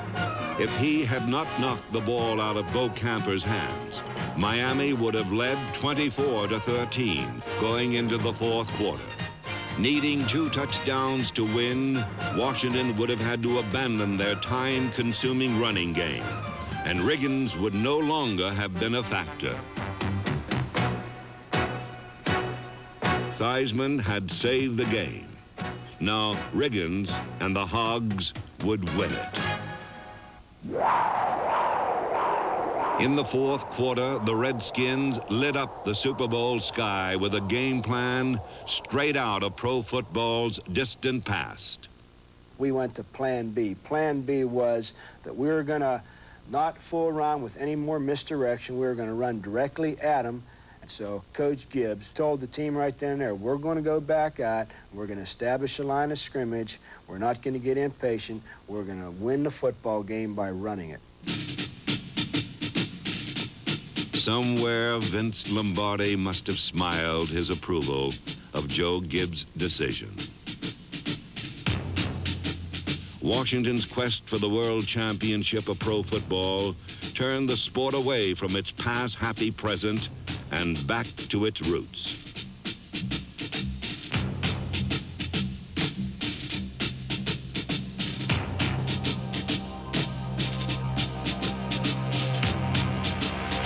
John Riggins, the ball carrier.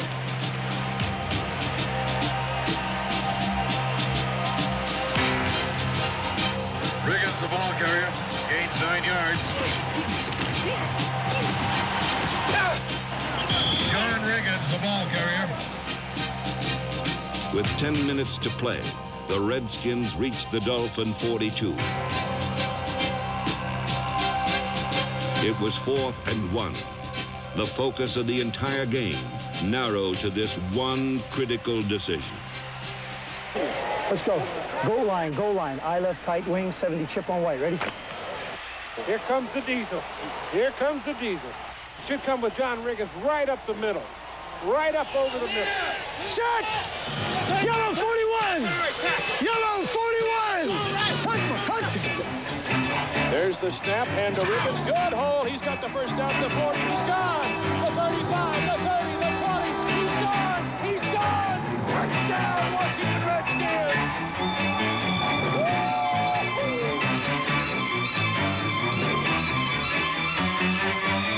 A 43-yard touchdown run from scrimmage is the longest in Super Bowl history.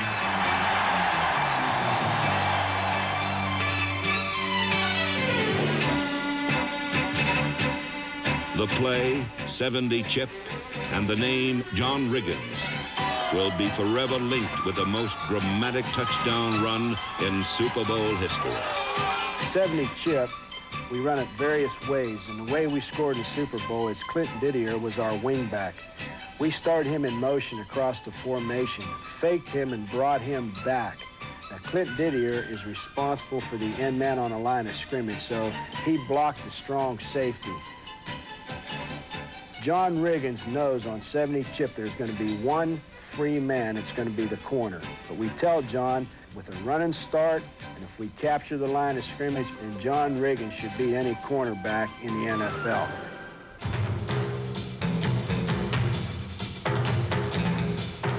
'70 chip was a perfectly executed play, and the image of John Riggins busting through the arms of Don McNeil will last for all time in the memory of the Redskin faithful.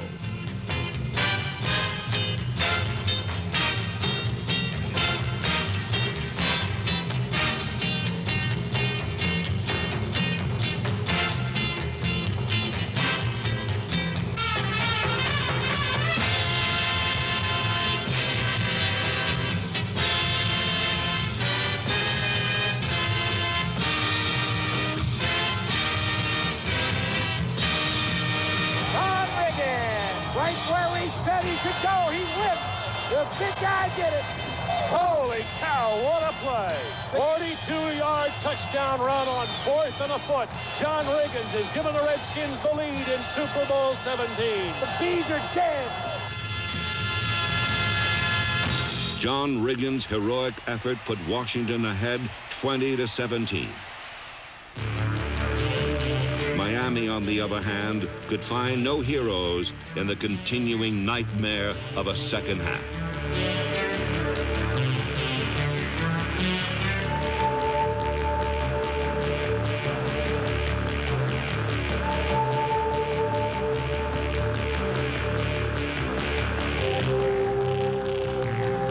Unable to run or pass, the Dolphins' offense gained a total of only 11 yards in the fourth period. And the Killer Bees, tired and battered, no longer had the strength to stop Washington's procession into history.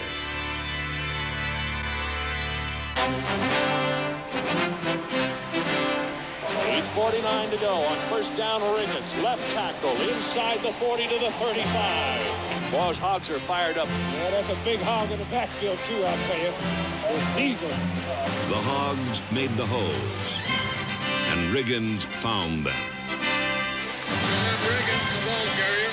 There are no official blocking statistics, but Riggins' statistics are a tribute to the men up front. 38 carries for 166 yards. No player ever carried the ball so often or so far in a Super Bowl. Riggins up the gut. Don Shula's losing his deodorant on that sideline now. He's perspiring a little. Riggins, left tackle, cuts back against the grain to the 25, down to the 24-yard line. The Redskins marched 41 yards in 12 plays, controlling the ball for 6 minutes and 54 seconds in the most time-consuming drive ever in a Super Bowl.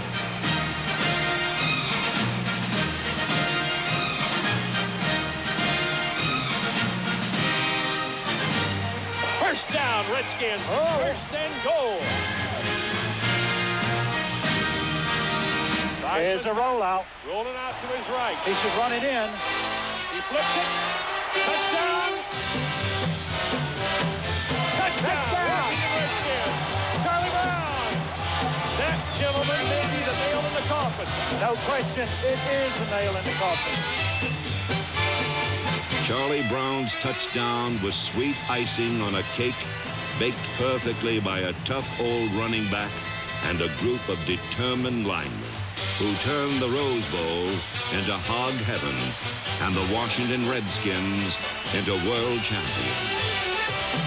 Joe Gibbs, the Hogs, and MVP John Riggins have beaten the Miami Dolphins 27-17.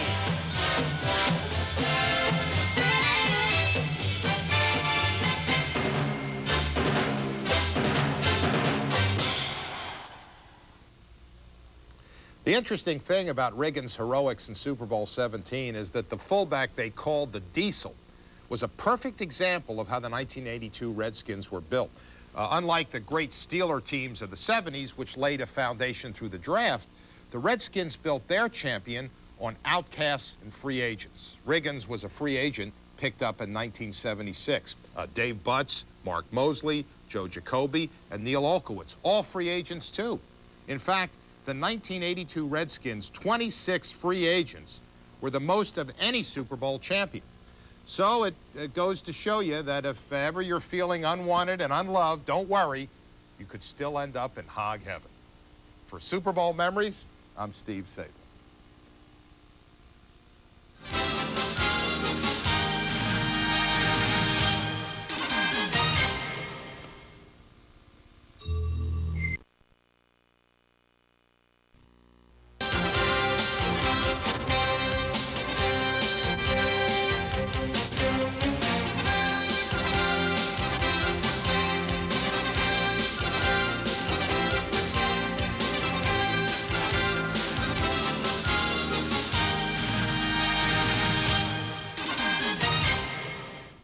You're ready to quit.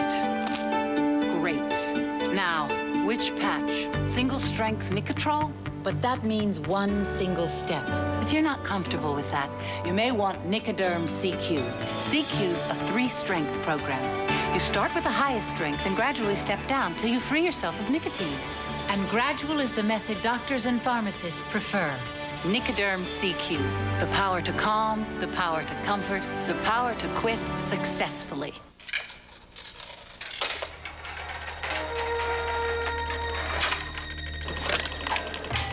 Years of the Super Bowl, there was a remarkable trend.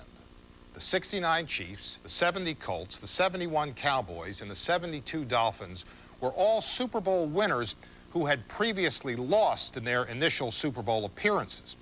Well, times have sure changed. In this decade, each continuous Buffalo Bills Super Bowl effort has gotten progressively worse.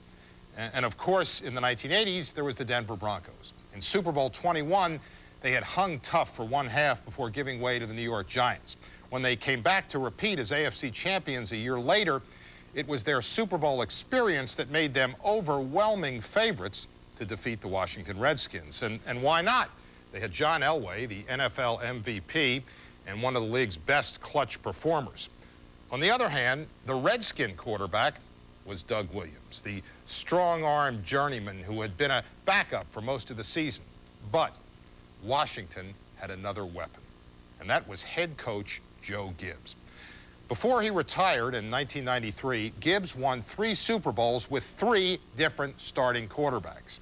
And it was this game, featuring Doug Williams' great second-quarter heroics, that may be the most spectacular achievement of Joe Gibbs' coaching career. The road to Super Bowl 22 stops right here. This afternoon, we're going to play the biggest football game in the history of Western civilization.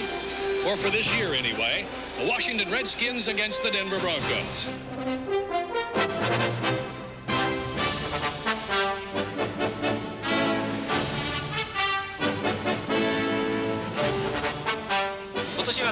AFC の一色で第1位になりましたデンバーブロンコス対、そして NFC 東地区第1位ワシントンレッドスキンズとの対戦になりました。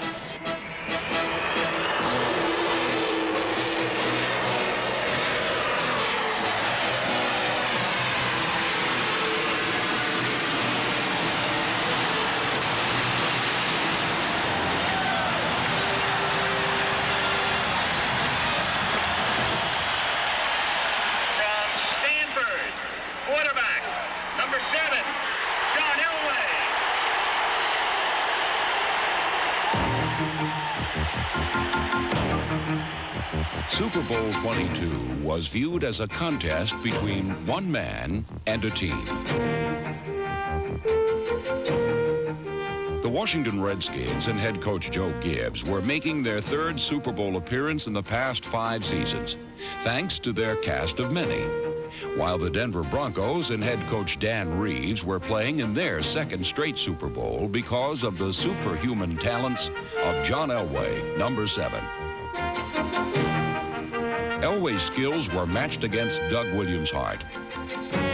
Cast as the Super Bowl's Rodney Dangerfield, number 17 was a quarterback who had not gotten the respect that he deserved after leading the Redskins into pro football's premier pressure event.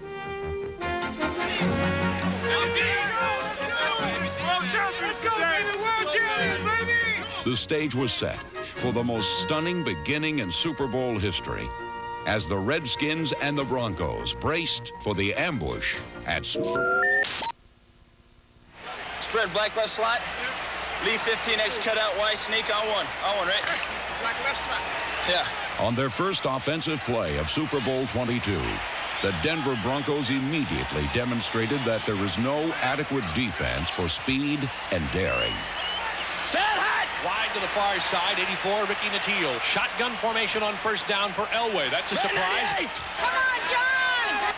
Red 98, hot! Broncos will go right to the shotgun. First snap, Elway drops to the 35, and he's throwing it up the far side. Nattiel is open. Ball coming. Nattiel catches it for a touchdown. 56-yard touchdown pass. Elway to Nattiel. First Bronco plays. 13:03 to go in the first quarter. The quickest touchdown ever in a Super Bowl was simply Denver doing what they did best. The first time Elway touched the football, he launched a 56-yard rocket to rookie Ricky Nattiel, who had streaked past Redskin cornerback Barry Wilburn.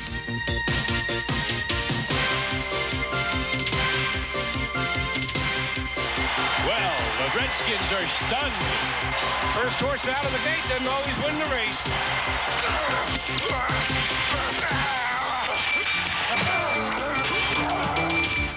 While Denver stormed out of the gate, the Redskins stumbled.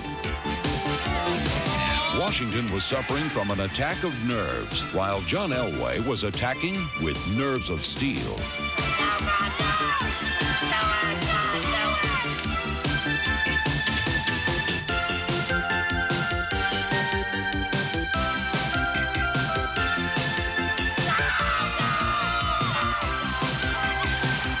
On Denver's second offensive possession, the Redskins appeared to have no answer for the AFC's top-ranked offense and its multi-talented quarterback. Denver in the gun again to Steve Sewell. And Sewell wants to throw the ball. Elway wide open. Here comes the pass. 25, 20, 15, and Elway dives to the 12-yard line. A play that began as a sweep out of the shotgun formation turned into the first pass reception by a quarterback in a Super Bowl when Elway slipped around defensive end Charles Mann.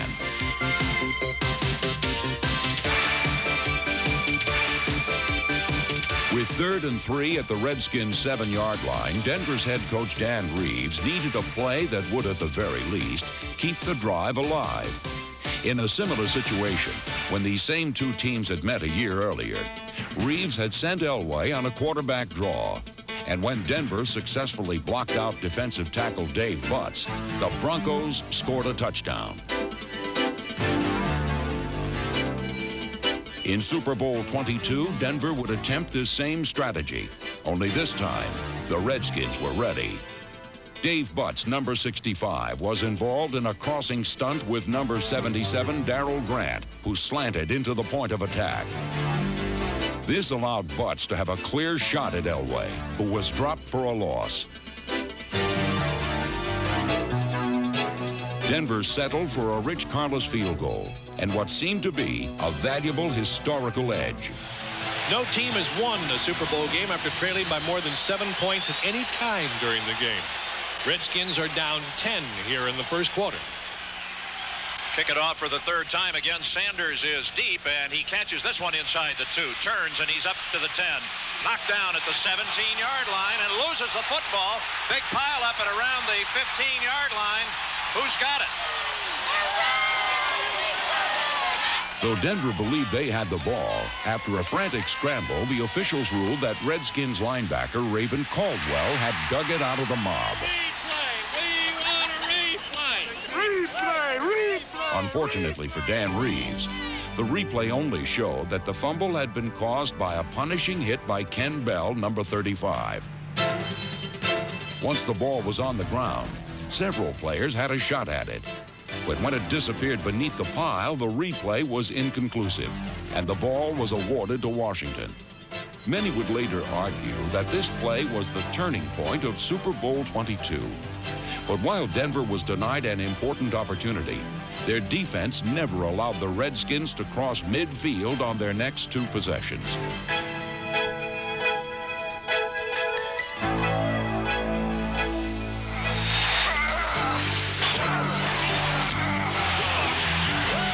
Everything seemed to be going wrong for the Redskins. Even the basics, like a 7-step drop.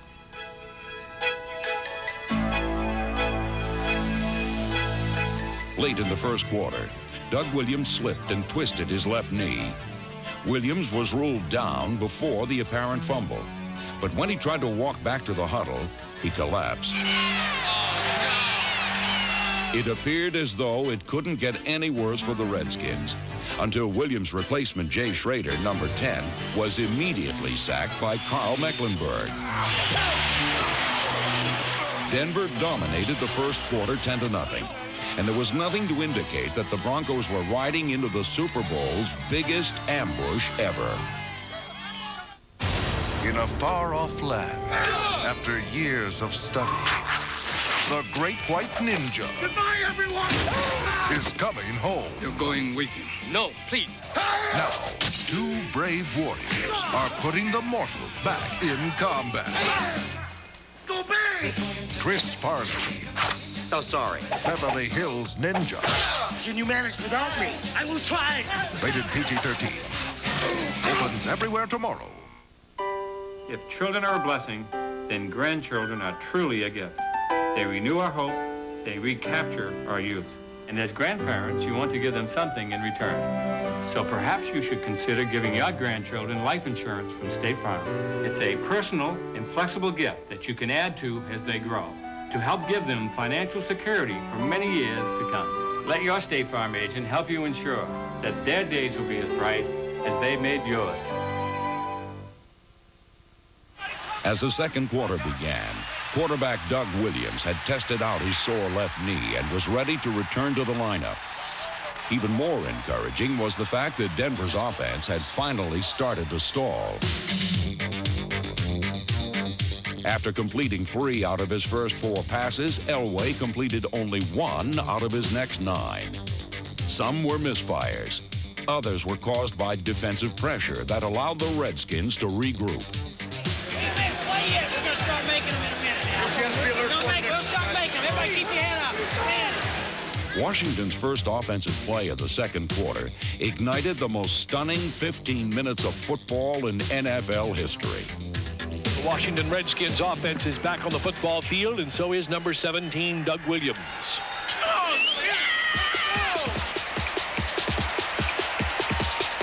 Play action fake. Williams going up top. Got Sanders on the fly at midfield. He's gone unless they can catch him. The 30, the 20, the 15, the 10. Touchdown, Washington Redskins. Just like that.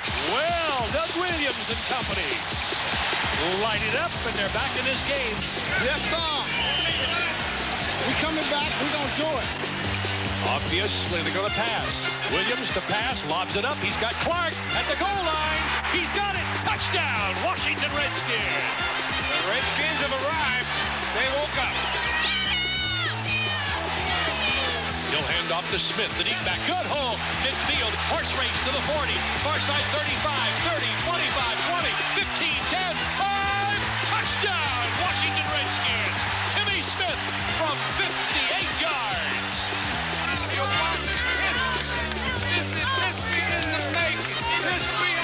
We are seeing a virtuoso performance. Action fake this time. Faked out everybody. He's got Sanders in the clear at the 10. Touchdown, Washington Redskins. That's a new Super Bowl record. 4 touchdowns in 1 quarter. Get another one right here. Let's see. Do they go up top? Lobs it into the end zone. He's got Didier. Touchdown, Washington Redskins. Holy The Redskins scored 35 points on 5 straight possessions, and by the end of this unbelievable second quarter, everyone in the stadium had memorized the words to hail to the Redskins.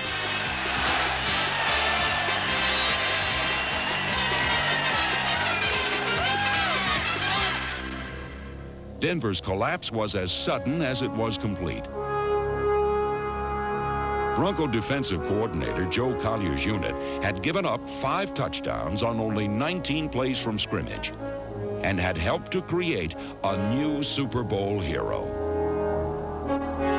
Doug Williams made the most of its moment in history.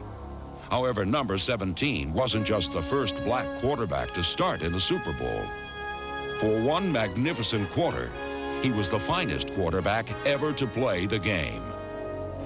This electrifying performance began when Bronco cornerback Mark Haynes crowded the line of scrimmage on the first play of the second quarter, and when wide receiver Ricky Sanders gained an uninterrupted release. Haynes was beaten deep by Williams' accurate throw. Bronco safety Tony Lilly arrived too late as Sanders took the ball in stride for a record-tying 80-yard touchdown reception.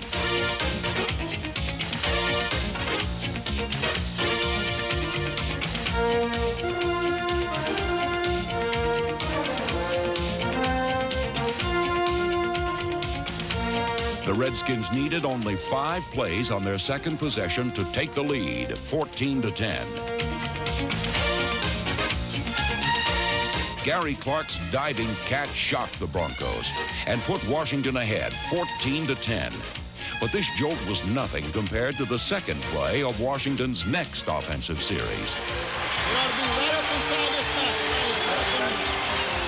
With Denver's defense slanting in the wrong direction, rookie Timmy Smith, number 36, followed the counter-gap blocking of his pulling offensive lineman. When tackle Joe Jacoby sealed up the inside, and guard Raleigh McKenzie buried inside linebacker Ricky Hundley, Smith was off on a 58-yard touchdown run that boosted Washington's lead to 21-10.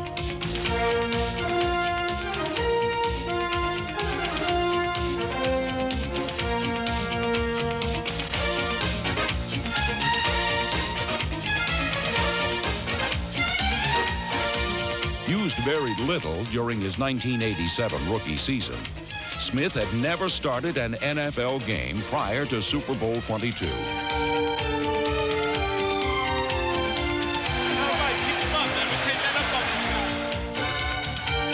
From midfield on Washington's 4th possession, Williams threw another deadly accurate mid-range pass that Ricky Sanders extended into a 50-yard touchdown. Sanders would catch 9 passes for 193 yards on the day, a new Super Bowl receiving record. Super Bowl 22 had turned into a dream come true for one quarterback and a nightmare for another. Elway was unable to keep pace with Williams, and throughout the second quarter he was too often bold when patience might have served him better. Trailing 28-10, Denver's defense needed to rest, but on 2nd and 2, Elway was intercepted by Barry Wilburn, the cornerback he had victimized earlier for a touchdown. Elway's misfire ended Denver's hopes, while Washington marched on thanks to the tough and gritty performance of their former backup quarterback. Neither pressure from the Broncos nor a gimpy knee was going to keep number 17 from his date with destiny. In Super Bowl 22, the character of Doug Williams surpassed the achievement itself. However, Washington's performance was anything but a one-man show. It was simply the result of a team reaching perfection in all phases of the game.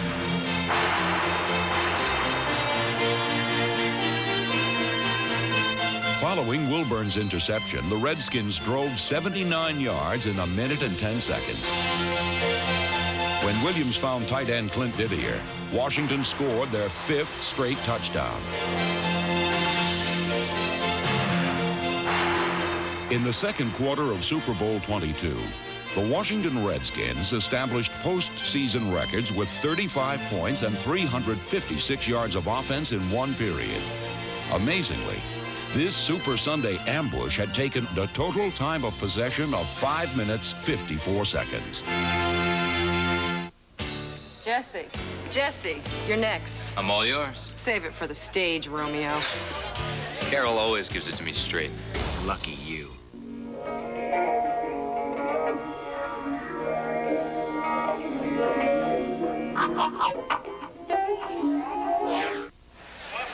By the second half of Super Bowl 22, Doug Williams had created his very own legend.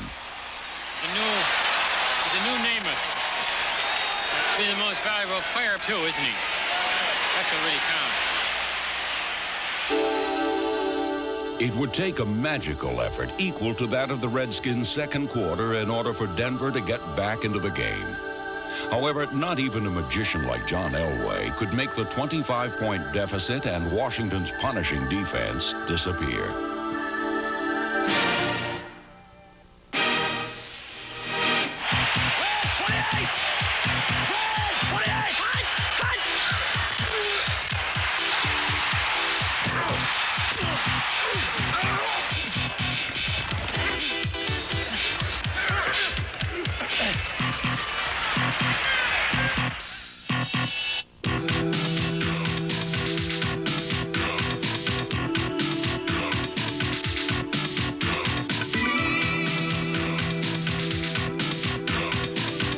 Hurried and rushed throughout the second half.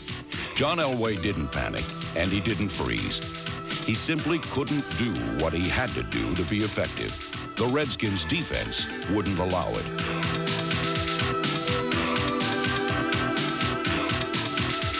With no threat of a running game, Washington blitzed a safety or linebacker on every big play, cutting off escape lanes and turning up the pressure.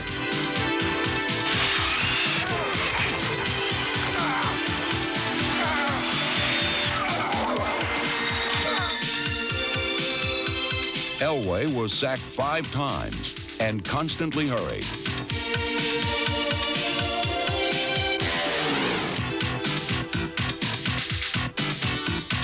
Elway fired 1 interception to a wide-open Tony Davis, number 34.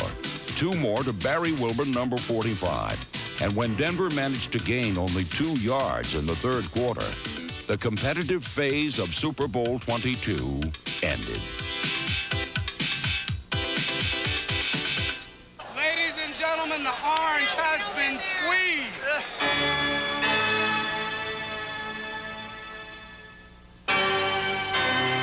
For the second straight season, the Denver Broncos lost pro football's biggest game.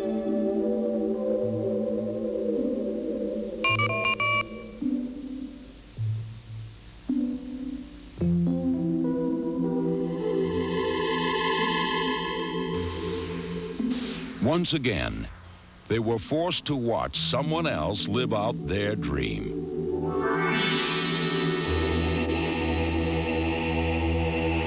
Most valuable player of Super Bowl 22 is quarterback Doug Williams of the Washington Redskins. First black quarterback to start a Super Bowl, the first black quarterback to win a Super Bowl. I tell you what I hope Doug Williams does, Frank. I hope he puts to bed once and for all about the black athlete in professional football.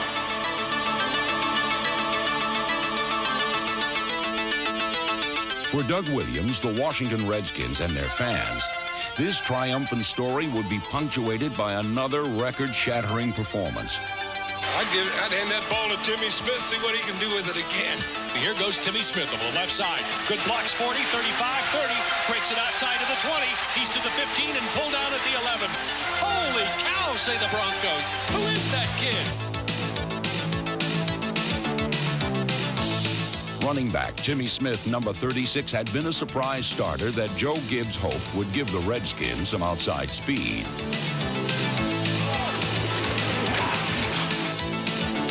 Gibbs obviously got what he wanted. And by game's end, this rookie had broken Marcus Allen's Super Bowl rushing record by gaining 204 yards on 22 carries.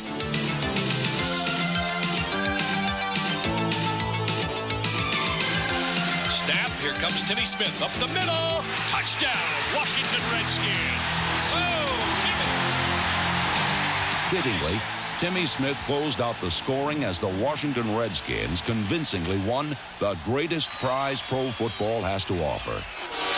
Hail to the Redskins begins here in San Diego. The football game is over. The Washington Redskins, for the second time in 5 years, are National Football League champions.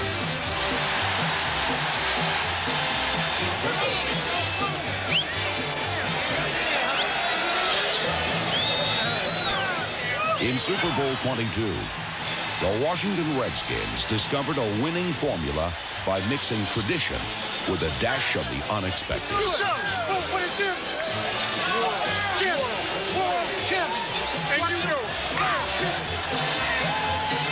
The Redskins of head coach Joe Gibbs and general manager Bobby Beathard combined skill and daring with a kind of fundamental football that invariably triumphs in pressure situations.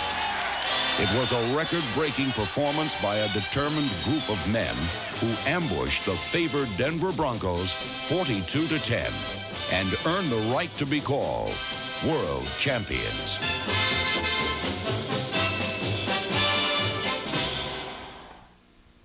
The only difficult thing Doug Williams faced at Super Bowl 22 was the week-long media crunch that can, at times, get a little ridiculous. For example, one writer actually asked Williams, "How long have you been a black quarterback?"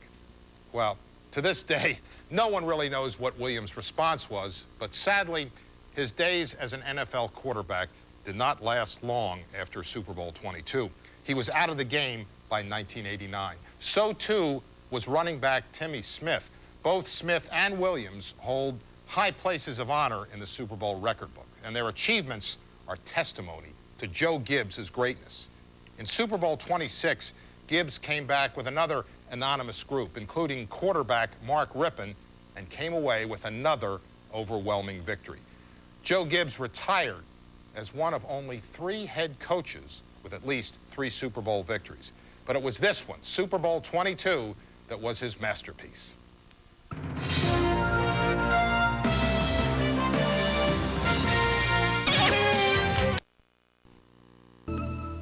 Hi, I'm Steve Sable. Super Bowl 26 presented a dream matchup between the 2 best teams in professional football. The Buffalo Bills had come within inches of winning a world championship in Super Bowl 25, and many thought that this game would mark their coronation as kings of the NFL. But in the Washington Redskins, they faced a team that was as bright as they were brutish, a team that sought their 3rd Lombardi trophy in 10 years.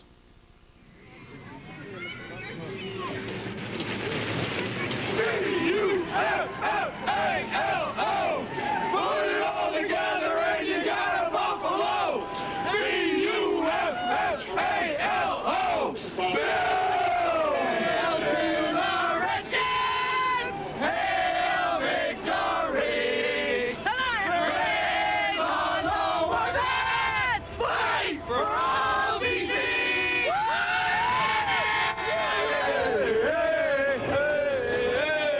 Before every battle, there are battle cries. Before every war, there is a war of words.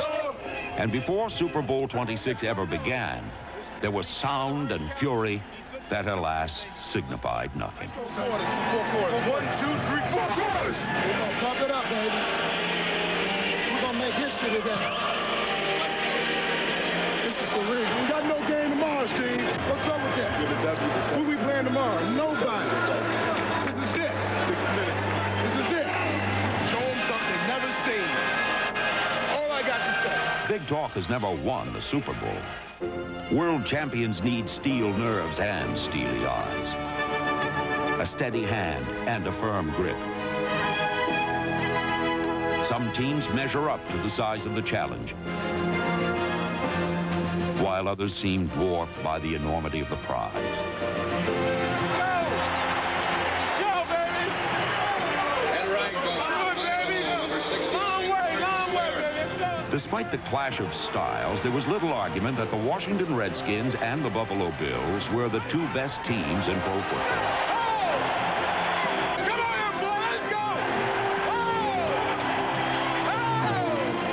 The flamboyant Bills pranced onto pro football's largest stage like the Funky Bunch. While those old smoothies, the Redskins, glided into the Metrodome doing that old soft shoot. Yes! Here we go!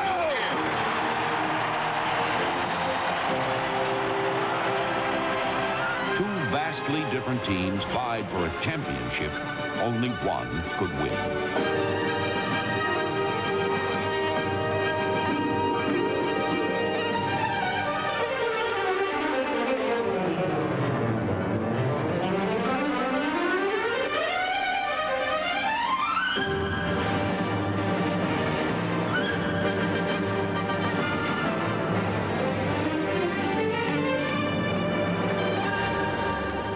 Peace. Where else would you rather be? Right here, right now. We're world champions. Let's go. Kick some ass. Do it for Mike. Do it for yourselves. Do it for everyone. 1, 2, 3. Go.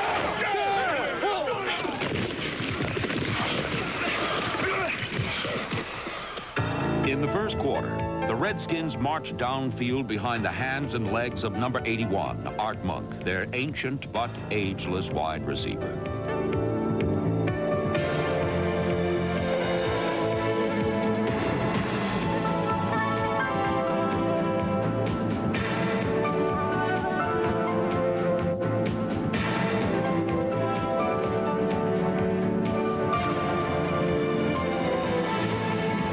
On 4 receptions, Monk accounted for 79 of the 87 yards. The drive was much like the Redskins themselves, orderly, precise, and predictably ending with a touchdown. To his right, throws it in the end zone. Leaping catch for Monk.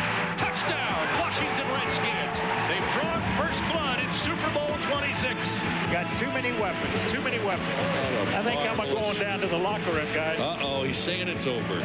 Let the record show 5:51 left in the first quarter. Jurgensen thinks it's over. They're checking to see now if Monk had both feet inbound. They got to overrule that one. Instant replay. Well, let's see. Left foot on the replay is down. Right foot is on the line. Out. He's out. He's out. It's no touchdown. We have a reversal. It's going to reverse. Rutledge to hold. Uh-oh, fumble on a step. Rutledge picks it up. It's going to be no points. A 7-point swing. Who got through? 97 Cornelius Bennett. That's who.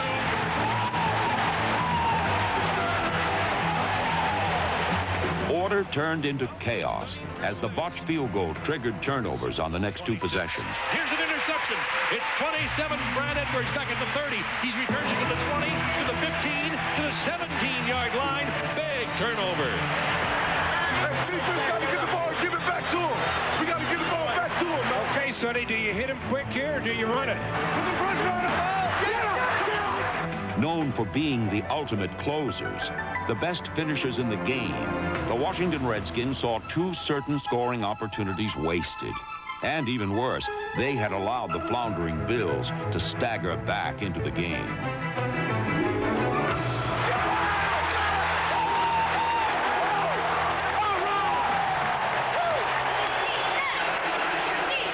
Defensing the most balanced offense in pro football presented 2 enormous challenges: Mark Rippon and the prolific Redskin running game.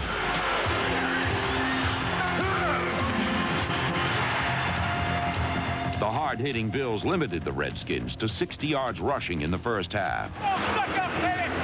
Suck up out there! Come on, baby! Get your penetration! Let's go!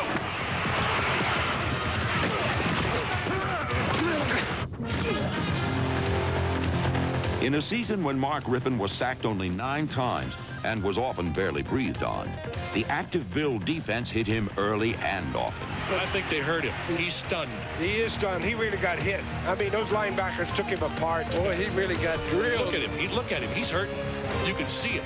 Now, this may be a mistake here, him staying in there. Rippon sets up, gonna go deep. He's got Sanders at the 20, grabs the ball and pulled out at the 16. And Rippon, hurt with his ribs, you could tell, comes right back and throws a bullet for a big one.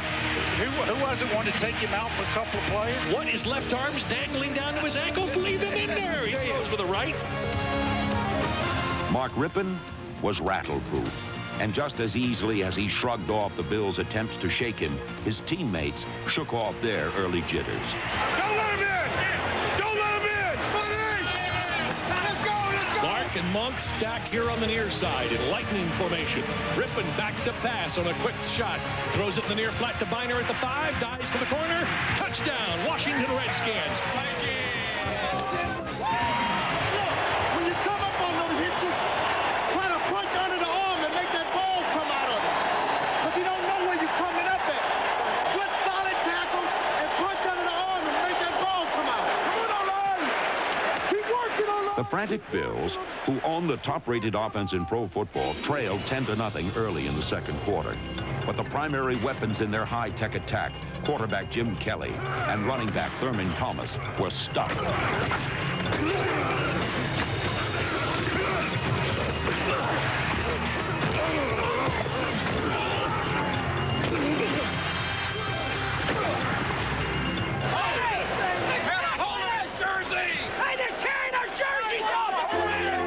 Desperate to gain a chokehold on this game, Kelly deserted Thomas and the running game, which produced only 8 yards in the first half, and decided victory would have to come from the air. But this strategy evolved into a frustrating series of missed opportunities.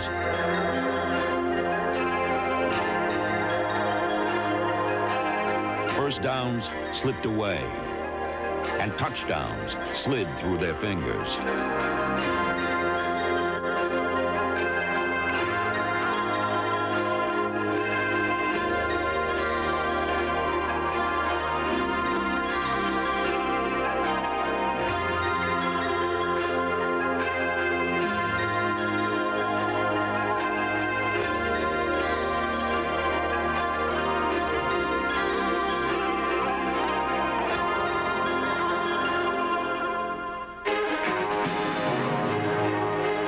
Never got a handle on this game and lost a grip on themselves.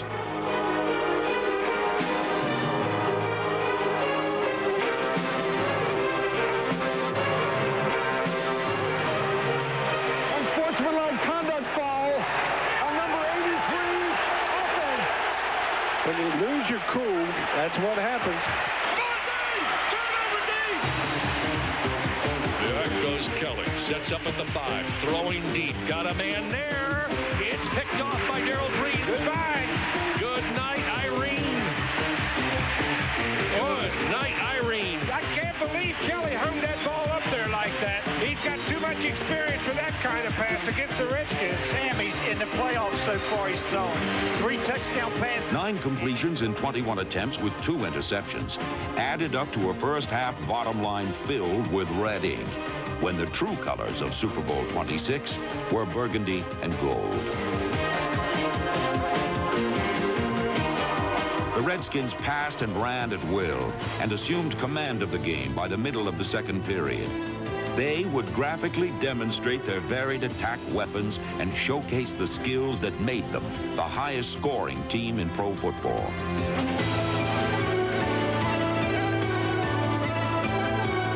They broke breathtakingly big plays. And then down deep, the Hogs made the dirty little ones beautiful. Yeah! Let's go! Come on, Hogs! Come on, Hogs! The beef goes to the line of scrimmage. Gerald Riggs is the deep back behind Don Warren in an I formation.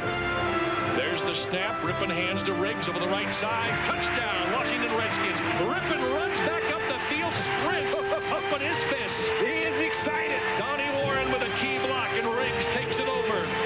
I have never seen Rippon so excited. I mean, he's Super Bowl. Yeah. He hasn't been here before. He didn't play the last time. Well, it looks like he may return. The way they're playing now. They ain't that good, man. You keep playing, right? Just gotta keep playing.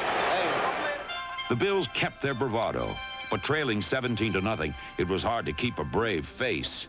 30 minutes stood between the Redskins and their third Super Bowl victory. This is what it's all about now. Let's go home, baby.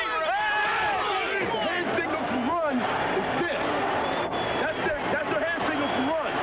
Okay? Hey, listen up now. I'm calling it. Go. Let's go. All they do is when the hitch game on the corners out there. The hitch game is draw plays. Make a play. It's right there first. They hold it. They're not calling that. Everybody stay together, though. Stay together.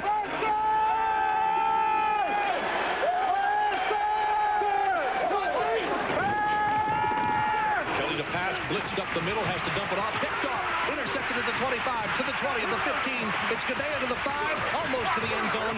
The interception on the first play from scrimmage resulted from a blitz by linebacker Andre Collins.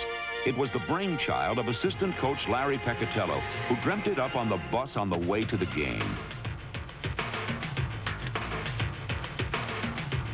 Dub Mac 1 is its proper name, but its rightful moniker is the bus driver's special. The maneuver took advantage of the Bills' vulnerable middle and came as a complete surprise. Another look at the play reveals that the inventive Redskins induced Thurman Thomas to take a few false steps from which he never recovered. It was said the Redskins were a brainy team, not the best team. But the best and brightest head coach is Joe Gibbs. And his impeccably prepared team took immediate advantage of the turnover. Riggs going left, cuts back over the middle, walks into the end zone. Touchdown, Washington Redskins. Very cool, very calm, never touched. The Redskins had dominated on offense with 24 points, but the shutout was cemented by its versatile defense. I went around the corner on it. You got held there. That's when you got. I just went all the way around and hit him. I'm saying I could beat this guy around the corner, but he grabbed me and tackled me to the ground. This defense has both brains and brawn. Wait on that back, come inside, pop him in the mouth. The Bills' receivers were the victims of a vicious mugging. Because they were forced to pass on every play, the receivers became clay pigeons, easy to hit, set up to explode.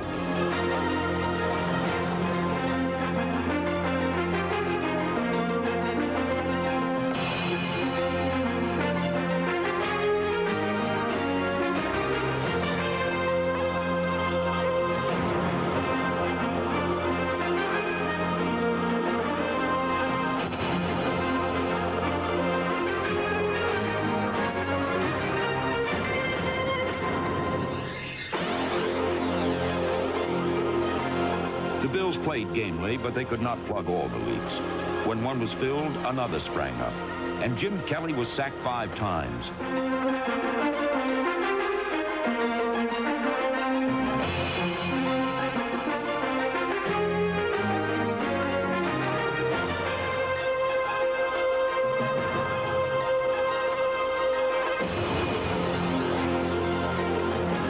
While their fans caved in, the Bills never gave up. Keep working, Oline! Keep working! It's working, Oline! Working, baby! And it was this fighting spirit that willed them back into the game in the third quarter.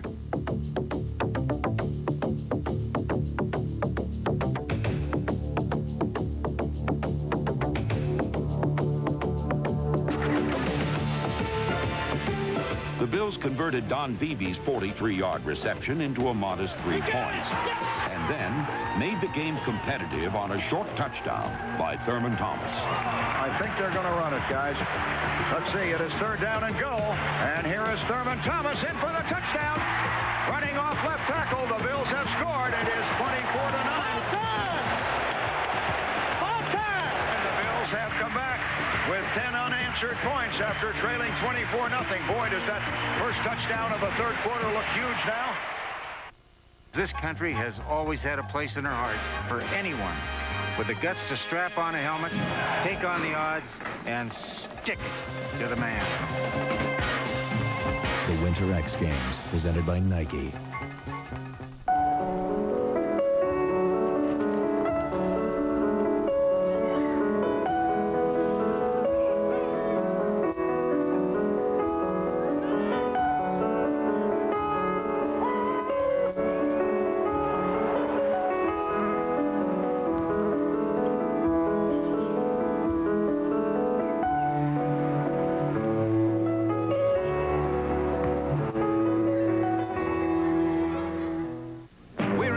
people to try Wheaties, the breakfast of champions. You know what I love is the texture. They're crunchy, they don't get soggy. These Wheaties are awesome. It's a great start to the day. Try the championship taste of Wheaties. Better eat your Wheaties. Look at this puny glass. Mom, orange juice is one thing that's good for my heart. No fat, no cholesterol. 100% pure Florida orange juice. Are you drinking enough? Albert, don't drink out of the jug. I'm not. The Tsars ruled Russia with an iron hand, never knowing how powerful a stick could be. They never watched hockey. Now they did. Watch the NHL on ESPN2 before life passes you by. The game, which once had everyone sitting on their hands, became one that had everyone coming out of their seats.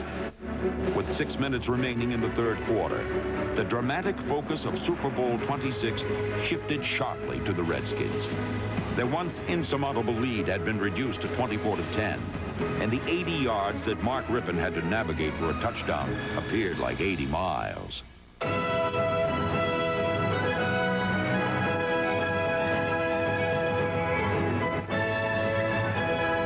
Rippon and Gary Clark, number 84, turned this thorny trip into a rosy victory lap as they played a game of pitch and catch, connecting 4 times for 60 yards.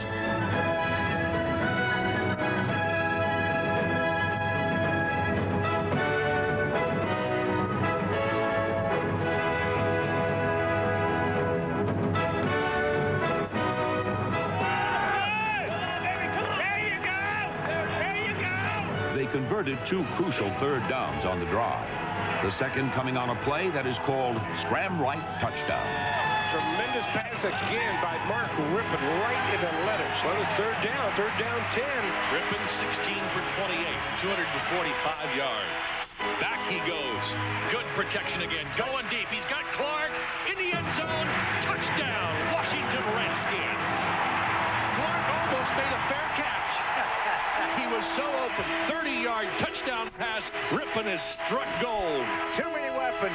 Backbreaker right there because the pressure was back on the Redskins and they responded. The stunning 11-play, 80-yard march was both an exclamation point and a period to Super Bowl 26. Good job, man.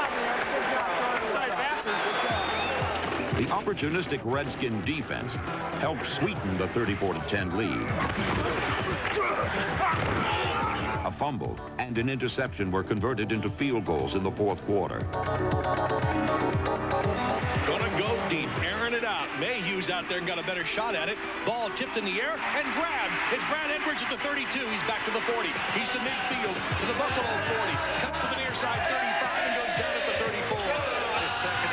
The Redskins dropped the final curtain, a shroud, on Buffalo. But the Bills bowed out like troopers, scoring 2 more times on touchdown passes by Jim Kelly.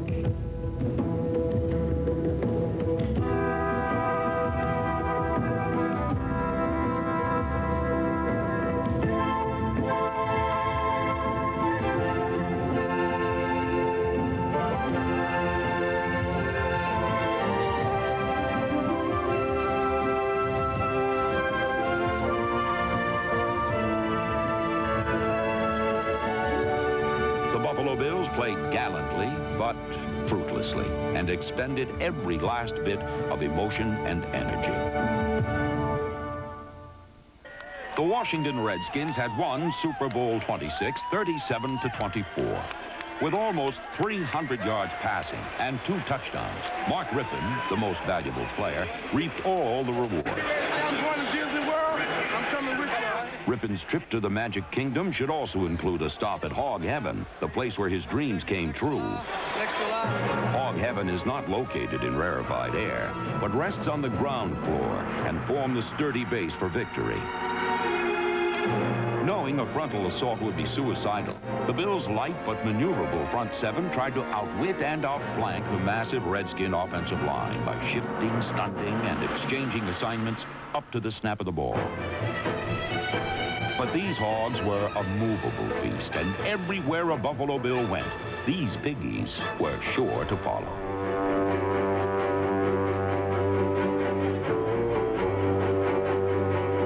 Rippon had had an uncluttered pocket and clear passing lanes because the Hogs chopped down any potential obstruction.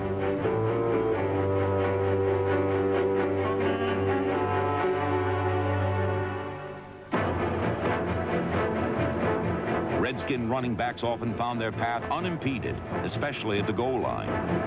Great blocking by the Hogs. They saw a hole you could drive a truck through. Oh, the Redskins have really dominated this game. You know, they always talk about how the NFC is more physical than the AFC, and you got to believe in this game some of that is showing up. They just seem to be a more physical ball club. They're just beating up the Bills, as you say. Dickerson, the defensive coordinator, he was doing all those sounds about those Hogs, and we're going to get those Hogs. We'll see those big old fat Hogs. Bruce Smith looks disillusioned. Bruce Smith, number 78, was the most obvious target of the Hogs' brutal ballet.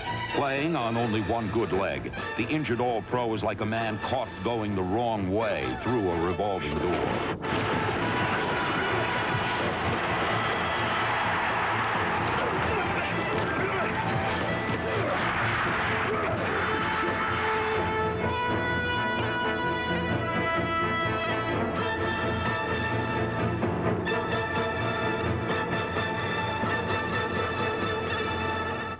The Redskins' victory in Super Bowl 26 was as overpowering as the Hogs' blocking, and as majestic and perfect as one of Mark Rippon's passes. With a coaching staff as deep and talented as the team itself, they had thoroughly defeated the best team in the AFC and richly earned the title of world champions.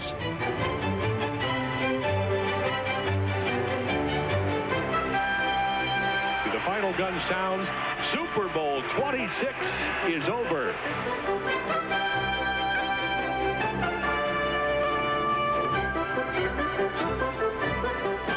The world champion Washington Redskins, winners over the Buffalo Bills, 37-24. The world championship has been secured for the Washington Redskins.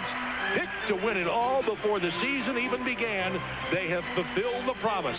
17 wins, only 2 losses, and a dramatic domination of Super Bowl 26.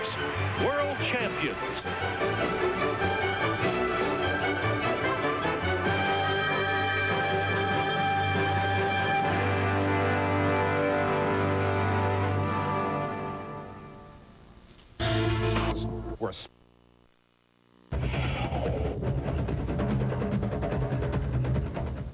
I think when you're a #1 draft choice, the fans, they want some justification.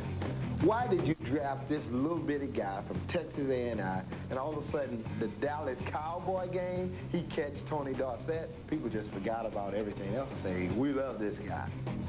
There's nobody I didn't think I could catch. I mean, I felt like I was the fastest guy on the earth, really. And I say that in humility. That wasn't an issue for me. Running to me is like walking. And it's a good start. They can't even come out of the box. But all of a sudden, Gerald Green starts to pull on Willie Gault. He won't catch him. Gerald Green is the fastest man in the NFL. Had he done the track, I really think he'd have been the premier sprinter in the world, because nobody could start like Gerald Green. Apparently, no one can finish like him either. He never ran in the Olympics, but he did carry the torch on its way to Atlanta in 1996. A fitting honor, because the sprinter has had a marathon career, and he's faster now than he was as a rookie. He's chased down by Gerald Green at the 35-yard line. Green saves the touchdown. Snapped around the 39. Quick slant into the hands of Gerald Green. He's done!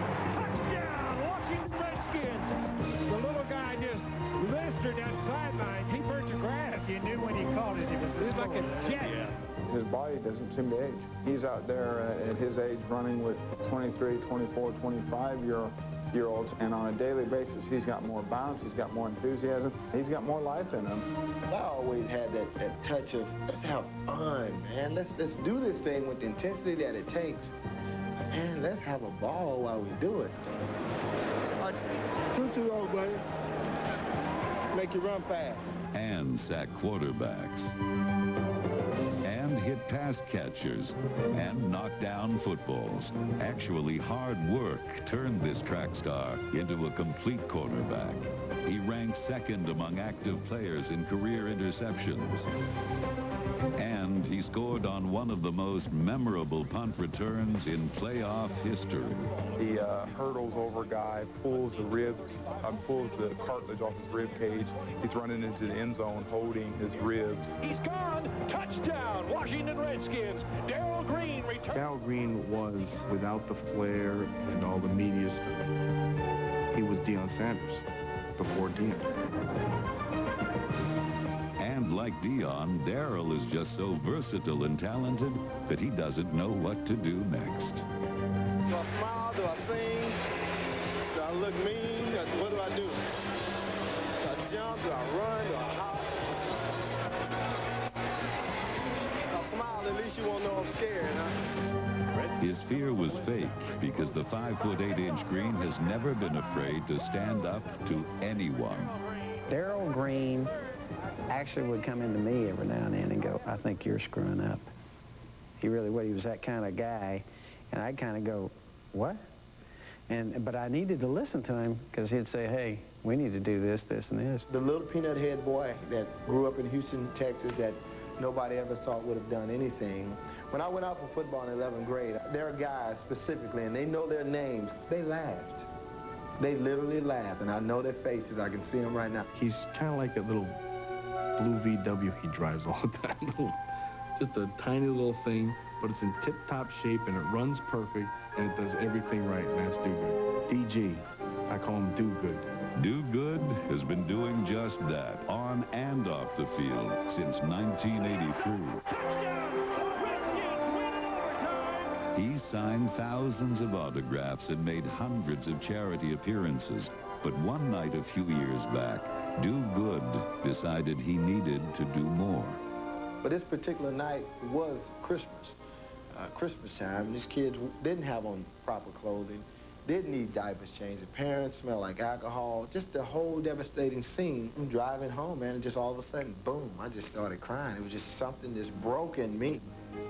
And I felt it was God just saying, Darrell, you know, you've been a great celebrity, a great football guy, but you know, you're really not doing anything. That same little boy that you picked up, same little boy when you left. I had no plan, a vision, but I had a heart that says, from that day, I'm going to do something. So we started the Darrell Green Learning Centers just about over 3 years ago. And in those centers, the kids come every day, and they get everything that is needed that supports the 4 institutions in this country that develops a child: home, school, church, and government. Good job. The vision that we have, the application of what we do, it works. Help you find Brown. All right. I like what they do for us, because when we wasn't at the learning center, we used to go home and be bored. Green's Learning Center offers new challenges each day, and it promises new hopes for tomorrow. These will be the kids of the future that will be the mayors, the lawyers, the coaches, and the school teachers. Something that when the highlights are gone will still be around, because that's when those kids who we're working with will have kids and grandkids, and I'll have had a part in that just because I played football. He's the kind of guy that I point my children towards and say, be like Darrell Green, a guy that recognizes the platform that he has as a professional athlete and uses it to benefit the community that he works in. There's no other reason I was created to be an NFL football player and all the recognition that I get than that. It's not just to come and eat, drink, and be married. What kind of life is that? To eat, drink, and be married, then die. That's a greater purpose for being here, and it's more than just running up and down the field. Coming up on the of a kind, quarterback Billy Kilmer.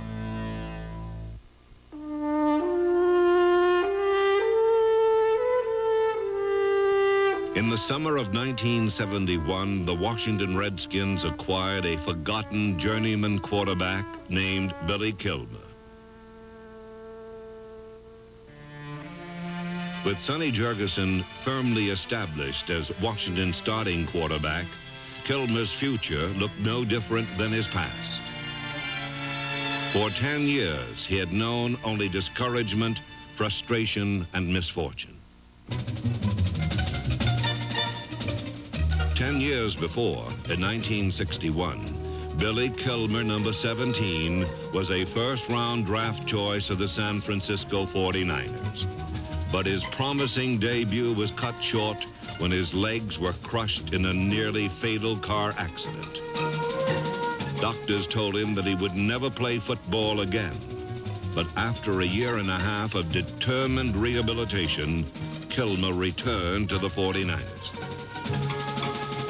He never fulfilled the promise of his rookie year, however. And in 1967, he was sent to the New Orleans Saints in the expansion draft. For 4 years, Kilmer played valiantly for the worst team in the NFL. He was not always the best of quarterbacks, but he was the best of men, unafraid of failure and strong enough to assume the responsibility of defeat. I'm sorry, Jim. Keep looking on 72. Geez, I just went blank, that's all. Gosh, darn it. I can't do nothing right. In 1969, Kilmer suffered another setback. He was benched and replaced by Ed Hargett. In 1971, he was traded to Washington, where George Allen planned to use him as a backup for Sonny Jurgensen. But Allen's plan had to be revised when Jurgensen was injured. We have a lot of bumps and bruises, but all of this can help make us stronger. We got a guy like Billy Kilmer can come in and lead the team and help us, and that's what we want.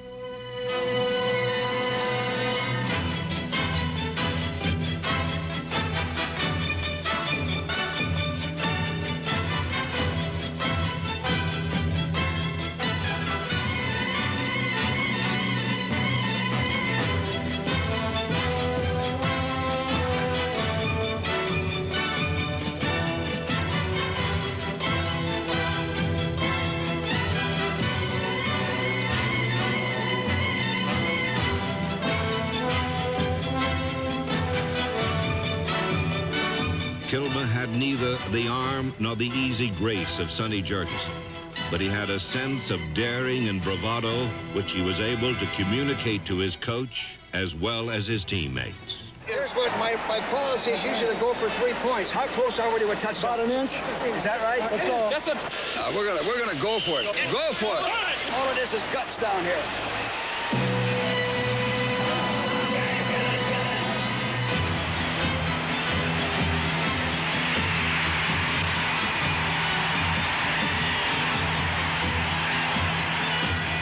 With Kilmer leading the way, the surprising Redskins made the playoffs for the first time in 26 years. And Kilmer was chosen the team's most valuable player. Listen up. Give this game ball to a guy, I tell you, that did a hell of a job today. He broke right out of that stuff and came out and led us right to leadership. Give him the ball. This ball goes to Billy Kilmer because he...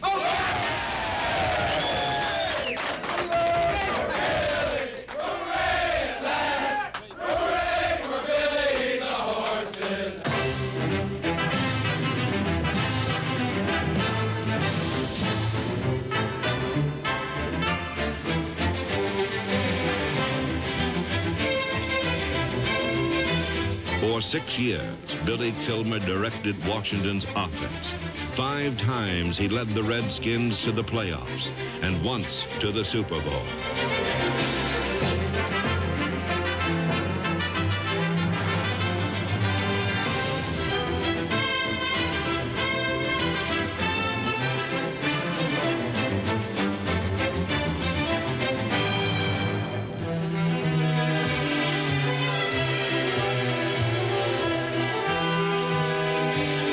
Within each victory, there were harsh reminders of Kilmer's past.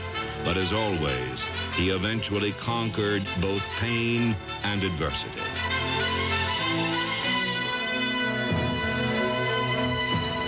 Kilmer's character was as strong and resilient as his body, and his career became proof that persistence and courage can produce the same results as great talent.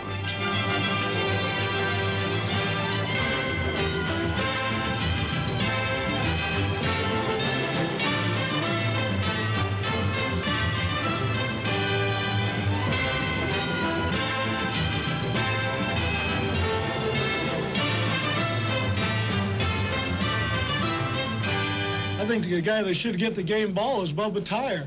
He stopped, this thing was bleeding so bad and blood was in my eyes and in my mouth, and I told him, I said, you got to stop this bleeding. And he went over there, he was better than any cut man in pro boxing. He got that thing all stopped up, and from there it was just a matter of picking out the right guy, that's all. As long as football remains a game of heart as well as speed and skill, Billy Kilmer will always be remembered as one of the best ever. Warrior Pat Fisher.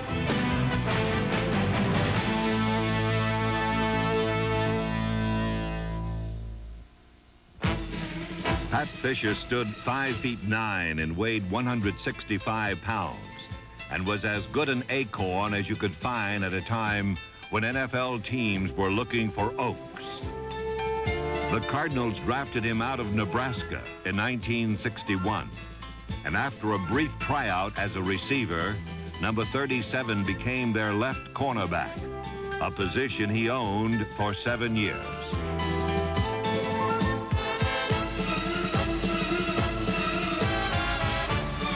He was a small egg beater that whirled and mashed anyone in his path. He had perfect form. He had great form. And I think his height helped him because he was able to get down there and get down below you. Instead of hitting your chest, to hit down where you could hit and lift. Fisher reduced the art of tackling to a simple matter of angles and leverage. Stay low, keep my head up. When I make contact, lift, and take at least one of his legs away from him. If I can get him off the ground with one leg, I'm going to win the war. Because now he doesn't have any power. What he has to have is both legs driving in order for him to run over me. Traded to the Redskins in 1975, few players ran over number 37. But even in Washington, his skirmishes with backs and receivers were part of a 17-year running battle for respect. Pat couldn't have been 5'9", 170 at tops. That's what if they wrapped him up in a lot of tape. And I was 6'5" and a little bit more, and Coach Lombardi used to always say, well, this is like taking candy from a baby. Pat Fisher shows that size and speed is not necessarily the #1 requisite for a football player. Never missed a practice, never missed a game, played 110%. He was as tough as nails, loved the game, tremendous competitor. Fisher played the corner with his head first and his body second. This enabled him to anticipate a receiver's every move. You can remember back in those days, they played a lot of bump and run, man-to-man defense, and he'd be on you like your underwear. No matter, he was like a fly. You could never get rid of him. You whack him and you think you're open, and there he is. And when you did catch a ball in his area, he let you know. He would nail you. He would take on fullbacks, halfbacks, a guard pulling out. He'd dip underneath him. Because Pat Fisher attacked much larger players with such relish, it is surprising that he's a soft-spoken, scholarly man who resembles the popular 50s television character, Mr. Peepers. Once you win that war, that's the mental thing, that it's not going to hurt. And that big guy, you can win the war. It's kind of exciting to do it. If pain isn't going to be a part of it, only embarrassment is left if I fail to make the contact and get him down. You have to be a hitter. You have to run through people. Now, what makes you a good football player is how often you do that. If you do it every play, you're going to be a great football player. He tackled like a rope or a crab. He hit you with all fours, legs, arms, everything.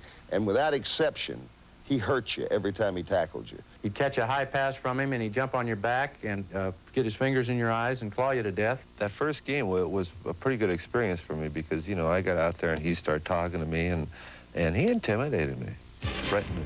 break my leg, this, that, you know.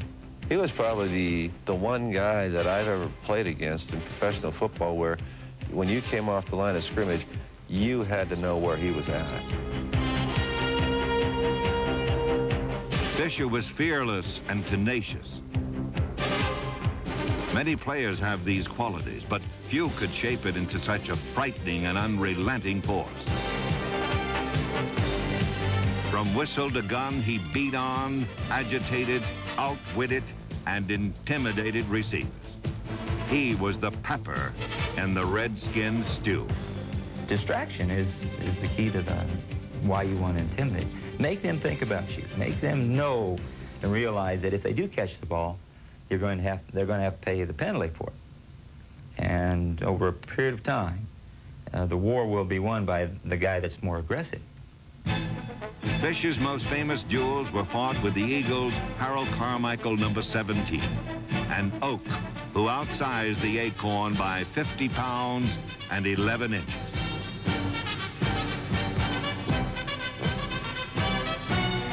Go through the receiver to the ball.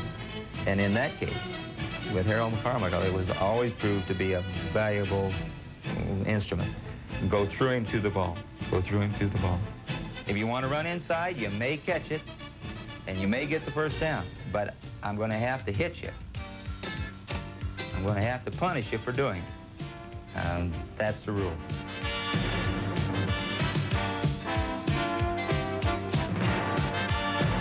Few could deny their admiration for this toy terrier who kept nipping at their heels.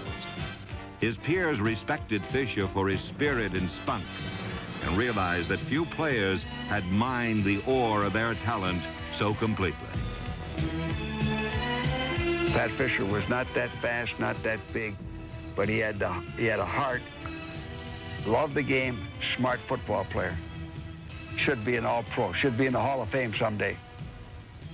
Pat Fisher packed such intensity into every play, focused his talent with such skill, aged with such grace, that he played more games at cornerback than any player in NFL history.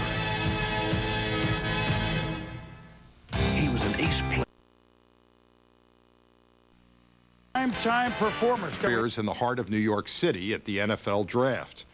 For players like John Riggins, a 1971 first-round draft pick for the Jets, New York would become home. In a city that has a mix of quirkiness, glamour, and grit, Riggins fit right in.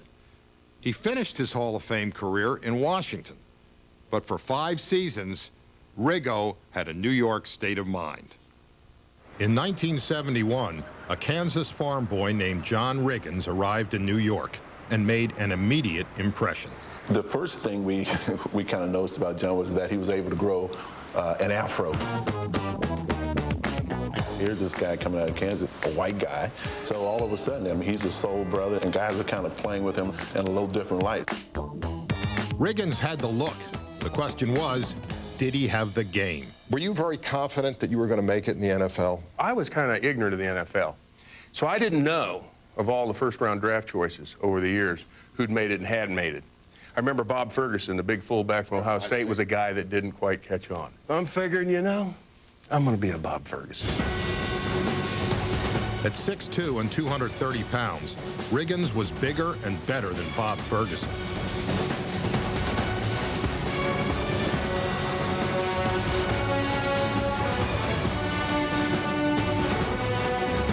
Riggins was a high school sprint champion who broke Gale Sayers' career rushing record at the University of Kansas. And he didn't slow down when he came to the NFL. Could you complete this sentence for me? The mark of a great running back is? His eyes. It's his eyes. If you can't see the cracks, if you can't find daylight, it's hopeless. Forget about it. Starts right there with your eyes. Maybe along that line is the instinct. I think to me it's a very physical game. You know, I grew up on a farm and we used to get cattle, you know. The cattle will always stay away from you, they're very passive, but you know, you get one in a corner and you got a problem. Invariably, a defense would put me in a corner. That's when they had a problem. Most great players agree. football is a head game, and no running back used his head as creatively as John Riggins. It certainly drew attention, but it also made a statement about me, which is, I don't know if I want to mess with that guy. The last guy you ever want to pick on is a crazy guy. I mean, the tough guy, you got a shot because you think he'll think logically. The crazy guy don't know what he's going to do. John, when did you first realize that this was a business? It wasn't really my rookie year because I think I was still starstruck. I think it was actually my second year. And I think Weeb, actually, the general manager, sent me a bonus check for $1,000. If I'm not mistaken, my second year I had 944 yards, but I missed basically 4 games. And so he said, it would have been more had you made 1,000 yards. And I thought, really? That was kind of when I started to realize that it wasn't quite exactly what the ancient Greeks had in mind when they invented the Olympics. I viewed the game through the wide, starry eyes of a youth when I first came into it. In reality, that's just not the way it is, my friends. This is a business. And the only thing that really makes it a game is the competition that burns in the athletes that play on Sunday afternoon. Riggins was the first back in Jets history to rush for more than 1,000 yards in a season. But after 5 years of losing, he was so frustrated that his competitive fire was reduced to a mere flicker. When you were playing with the Jets, you were quoted your last year that you were half-hearted. You said the quote was that you were like a machine at half throttle. That must have been a bad feeling for you. I mean, being the competitor that you are, looking at your whole career, to think to yourself that I'm only going half speed here. Is that why you left the Jets? Yeah, I mean, well, there was another reason. It was Joe Namath. John Riggins' talent was really never going to be explored, I didn't feel, as long as Joe was the quarterback, because it was going to be a passing team. And Joe called his own plays back then. I got an ego, and, I've got a little bit of pride, and so I thought, well, I wouldn't mind having the team geared towards me. I think I have that kind of talent. But I also know this is Joe Namath. He wanted parity. They wanted parity with Namath. And if he didn't get parity with Namath, he was willing to take his trade someplace else. John was one of the first free agents, and George really went after him to get him.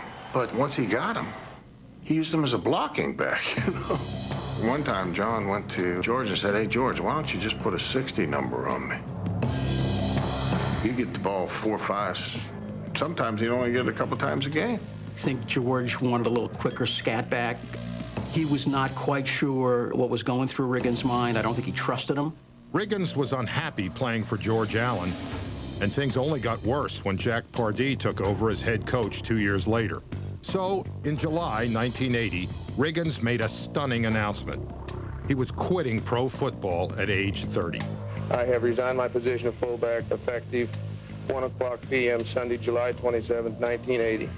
Happy trails to you until we meet again. Signed, John Riggins. John didn't have agendas. It was tough to resent John Riggins. It wasn't like now, where Ricky Williams leaves a team in the lurch, and you hear teammates saying, "I don't ever want him back. To hell with him." That wasn't the case with John. And there was a certain, as usual about John, honorable defiance. John said, "I don't want to be under thumb. I want to do whatever I want to do." There was a little bit of retribution in my walking away. In the 9 years that I'd played, I saw a lot of hearts broken. You have friends, and next thing you know, during training camp, the knock comes, and they're no longer on a team. And that was hard for me. I mean, over the years, I'd kind of just, this resentment had grown and grown. I kind of went, all right, now you guys are going to know what it's like to feel rejection. Now, it's your deal. Without me, figure it out. New Redskins coach Joe Gibbs visited John Riggins in Kansas, hoping to convince him to come back. And so he just shows up unannounced. I was kind of like, well, hey, least you can do is call. You just don't show up and say, "Hey, Joe Gibbs, hey, new coach." The very first time I meet him, he's coming across the back of the courtyard with a hunting outfit on. It's 10 o'clock in the morning. He's got a beer can in his right hand. I'm kind of going, oh, great. I got a beer in each hand, one for him, one for me. Joe goes, nah. I went, well, a little early in the morning. He said, and I went, well, okay. He said, I'll drink them, which I did. 10 minutes into this thing, He finally leans across the table, and the first meaningful thing he said to me, he looks across that table and he goes, "You need to get me back there. I'll make you famous." And all of a sudden I go, oh my gosh, the guy's a fruitcake. I'm going to get stuck coaching a fruitcake for 10 years. His teammates gave Riggins a royal reception, but he explained his return with typical irreverence. Hey, I'm bored, I'm broke, and I'm back. He had tremendous football arrogance. And I can remember numerous times walking in RFK Stadium. He said, "Buggs, come over here." He said, "About 57,000 in the crowd today." I said, "Yeah, Johnny." He said, "They all came to see me. So make sure Gibbsy gets the message. I want the ball." I said, "You got it." Gibbs made Riggins the centerpiece of his offense, and he responded by becoming the only back to rush for more yards in his 30s than in his 20s, aided in part by a pregame ritual. We would never take the field until John got his vitamin B shot in the rear end. We heard, "Ah!" That was John Riggins getting his vitamin B. We said, "We're ready to go." So those are the things. And I asked the doctor, I said, "What actually is a vitamin B shot?" He said, "Oh, we fill that thing with water and just give him a jab." He thinks he's Superman after that. But beneath the tattered cape was not a superhero, but an anti-hero. I was a hedonist. You know, take it or leave it, you know, kind of a pagan hedonist. I don't know about my diet, but let's face it, I didn't get a lot of sleep. I lived for the moment, and I lived to enjoy myself. And I never thought of myself as really putting in much time. I felt like I'd try, but I knew in my heart that I didn't quite see it through. You know, I was lazy. Yeah, but in a way, I don't know whether that's true, because to me... I know, I've heard a lot of people say that you're a little bit of a sandbagger in this, because I remember going to Redskin practices, and the team would come off the field, and it'd be twilight, and you'd be down there all by yourself running sprints. So to me, some of this is a little... You're trying to let people know that, well, look, I'm a natural, I'm not working, but in your heart, there really was that. You really were committed. You really did work. He would come in at 4, 5 o'clock in the morning and get the weights done where nobody would see him. He'd go in a training room late at night or early in the morning so nobody can see him get it treated in there. So he was kind of a sly fox about that. One time, John wanted to go duck hunting in Baltimore, so he had to be in a duck blind before the sun came up. He said by 4:30. So we asked if we could work out at 2:30 in the morning. And people look at running backs, you know, like spring flowers. They bloom quickly, brightly, and then they're gone. Here's I don't know what kind of species you were that you could come in at 32, 33 and take the beating that you did. You didn't seem to lose any speed. No. I've never doubted my talent. I mean, seriously, I mean, my talent was, in all honesty, and I mean, what am I going to do? Go, "Oh, shucks, you accused me of sandbagging a little while ago." The truth of the matter was, there's probably only a handful of backs that had my talent. Big Jim's the one that comes to mind right away because physically, we're so similar. And like the great Jim Brown, Riggins was held in awe by his teammates, even on the practice field. We run plays we call live thud, really getting into people, giving them good hard chuck. They would not even touch him. It was the most unique thing I've ever seen. They would not even touch John Riggins in practice. That's the ultimate respect because they knew that guy could load the wagon and pull it himself. Riggins was the Redskins' leader on the field. He was also their leader off the field and after hours. The 5 o'clock club basically was the Hogs getting together after practice for a beer or two in a little shack that was out there where they kept the equipment. And it was just offensive linemen. But, as it would be, John Riggins was in the club. He called himself the El Presidente. He was the president of the 5 o'clock club. What did Gibbs think about that? Well, I'm sure it was one of those things that caused him a little bit of consternation. I said, "We got a problem here." I said, "The 5 o'clock club." I said, you got to fix this for me." And he goes like this, "Done. Don't worry about it. Done. I got this covered for you." You know, one of those things. And so he goes walking off, and I went, "Hey, that was easy." You know, I figured that was going to be a fight. And the bottom line is, I think he moved it 100 yards. This is right outside the fence. Riggins moved the 5 o'clock club, and in 1982, he put the entire team on his back and carried it through the postseason. Appreciate that I'd never really been in a meaningful playoff game in what would have been 10 years in the NFL. Thinking the Super Bowl is what it's all about. Even though I know it's a business, this has got to be like the promised land if there is one in the NFL. So I'm driving into Redskin Park. I was starting to think of the possibilities. said how great this was going to be. I'm telling you, Steve, I'm driving down the road, and I'm getting goosebumps. In fact, I'm getting them now telling the story. I mean, the hair was starting to stand up on the back of my neck. So I roll in there, I see Joe Bugle by the water fountain. I say, Bugles, give me the ball. That's all I'm going to say. Just give me the ball. Everything's going to be all right. Actually, it was one of those deals where you had a chance to step forward and basically shape your destiny. And I'll always feel like that was my moment. This was John Wayne. I mean, this was a movie. He's running down the sidelines, and he lowers his shoulder on a DB, and he must have knocked this guy 5 yards back out of bounds. Okay, and you could sense right there that you know, he had something to him that day. There's certain people that have the ability to be on a stage in sports, and they raise it up a level. And John had the ability to do that. Gibbs gave Riggins the ball 62 times against Detroit and Minnesota, and he pounded out 304 yards in the 2 victories.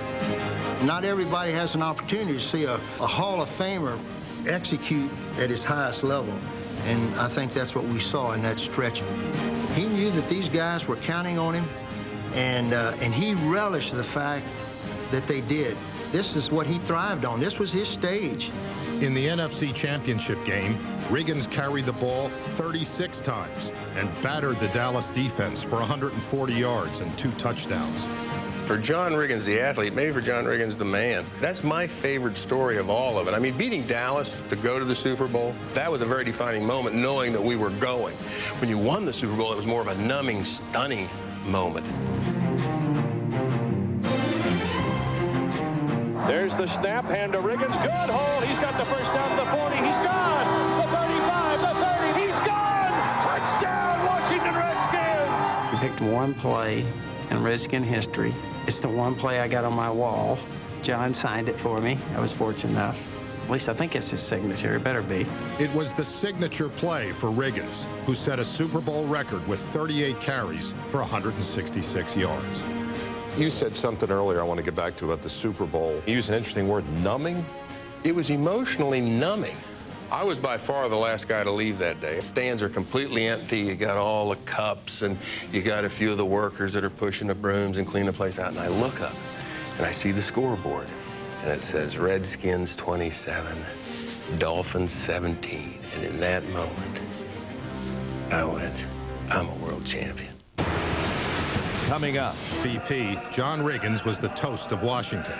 And it was during a night of toasting that he met Supreme Court Justice Sandra Day O'Connor. So I get there and I have a couple double scotches right off the bat. So, okay, now I'm kind of, you know, and I haven't eaten anything all day. So I sit down and start drinking wine. Well, now they bring me dinner, and by this point, I'm like, yeah, no, I don't want nothing to eat. No.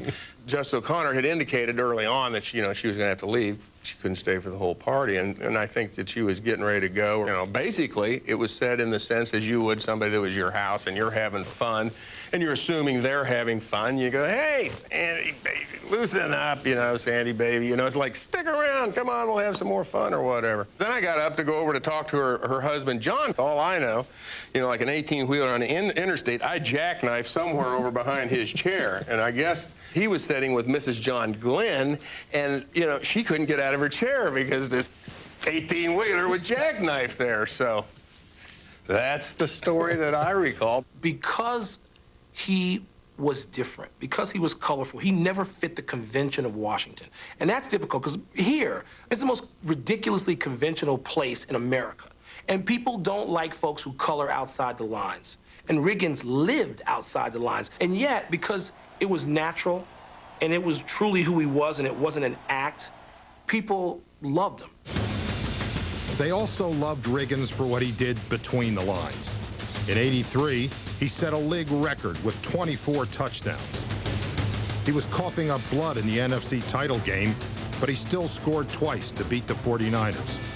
But the toll of 14 seasons finally caught up with Riggins, and he was released in 1986. After you retired, you lived in a trailer? Yeah, I was cheapo and kind of like, you know, solitary man, you know. Well, let's face it, I've had an unusual point of view for a better part of my life. So what did you do all day? I mean, what, you know, Well, because we hear I was these on little... the river. I was on the Potomac River, which, you know, so I fished. But, you know, I'm kind of one of those guys that just, I daydream a lot, you know. I just think about stuff. There was a quote about your life after football, and it said, John Riggins acts like one of the Apollo astronauts who walked on the moon. They've discovered they can't cope with everyday life, and coming back down to earth was unbearably boring. Fundamentally, that's probably got some truth to it, because the one thing about football, it's fantasy, but there's something very addictive about it, and that is, you know, 50, 60, 75, 80,000 fans giving you this adulation. Once you've experienced that, that's getting right up there. It's almost like pure oxygen, or whatever you want to call it. And that's hard to get away from. When you got in the Ring of Honor for the Redskins, you and Theismann were inducted. And one of the great moments that any fan in Washington will say is when you came out in your uniform. Why did you decide to do that? Well, I have a showman flair to me, and I knew that that would be a great moment, that I would really enjoy it. Like I told Joe out there when I got there, I had to hear it one more time. I've tried to get back in, you know, in the acting, to recreate that, to have that same amount of success in something else. Broncos, Rangers, Riggins capitalized on his football fame by doing TV commercials in Washington. It wasn't until he was out of football that he became a serious actor. In 1992, he made his theatrical debut, and as he took his curtain call, he saw a familiar face. And here's this very attractive woman in this really beautiful red dress, and she's got these roses. Wait a second. And I'm going, oh, no, and here it was. It was Sandra Day O'Connor. And then I got a football, and I autographed the football, and she gave me the roses. Riggins now lives in New York, where he has performed on stage and in daytime TV. I won't go back. To jail? Have you been in jail before? Prison camp in Nam. I was a POW. I won't be locked up again. What movies bring you to tears? It's always the courage that people show. The willingness to take a chance, or the willingness to risk, and then to succeed. I'll tell you what, Robert Service, he's the poet that wrote a lot about Alaska, but he also wrote The Law of the Yukon, which I recited from at my induction ceremony. Well, there's that one part in there. He says, men with the hearts of Vikings and the simple faith of a child. Men with the hearts of Vikings and the simple faith of a child. That works for me. John Riggins had a great run, starring as the Redskins' indomitable fullback. But whatever stage he appears on, he is sure to be the leading man. Absolutely fits John's personality, I think, to be there expressing himself as a character. It'd be great if they let him be John Riggins. I think that's probably the best character he could ever be. And in closing, I want to leave a little something with you. Remember, the news of my craziness has been greatly exaggerated. What fouls the eye and the perception is that I am the horse of a different color. I was reading Newsweek magazine, and they have that little thing which says that, you know, new things that are coming up. And apparently, they've developed this video-equipped tombstone that will display a message from the grave's occupant. If you were to purchase that, what message would you like to see? I suppose he came to play. And you can take that as broadly or as narrowly as you want. But that's what life is to me. I came to play.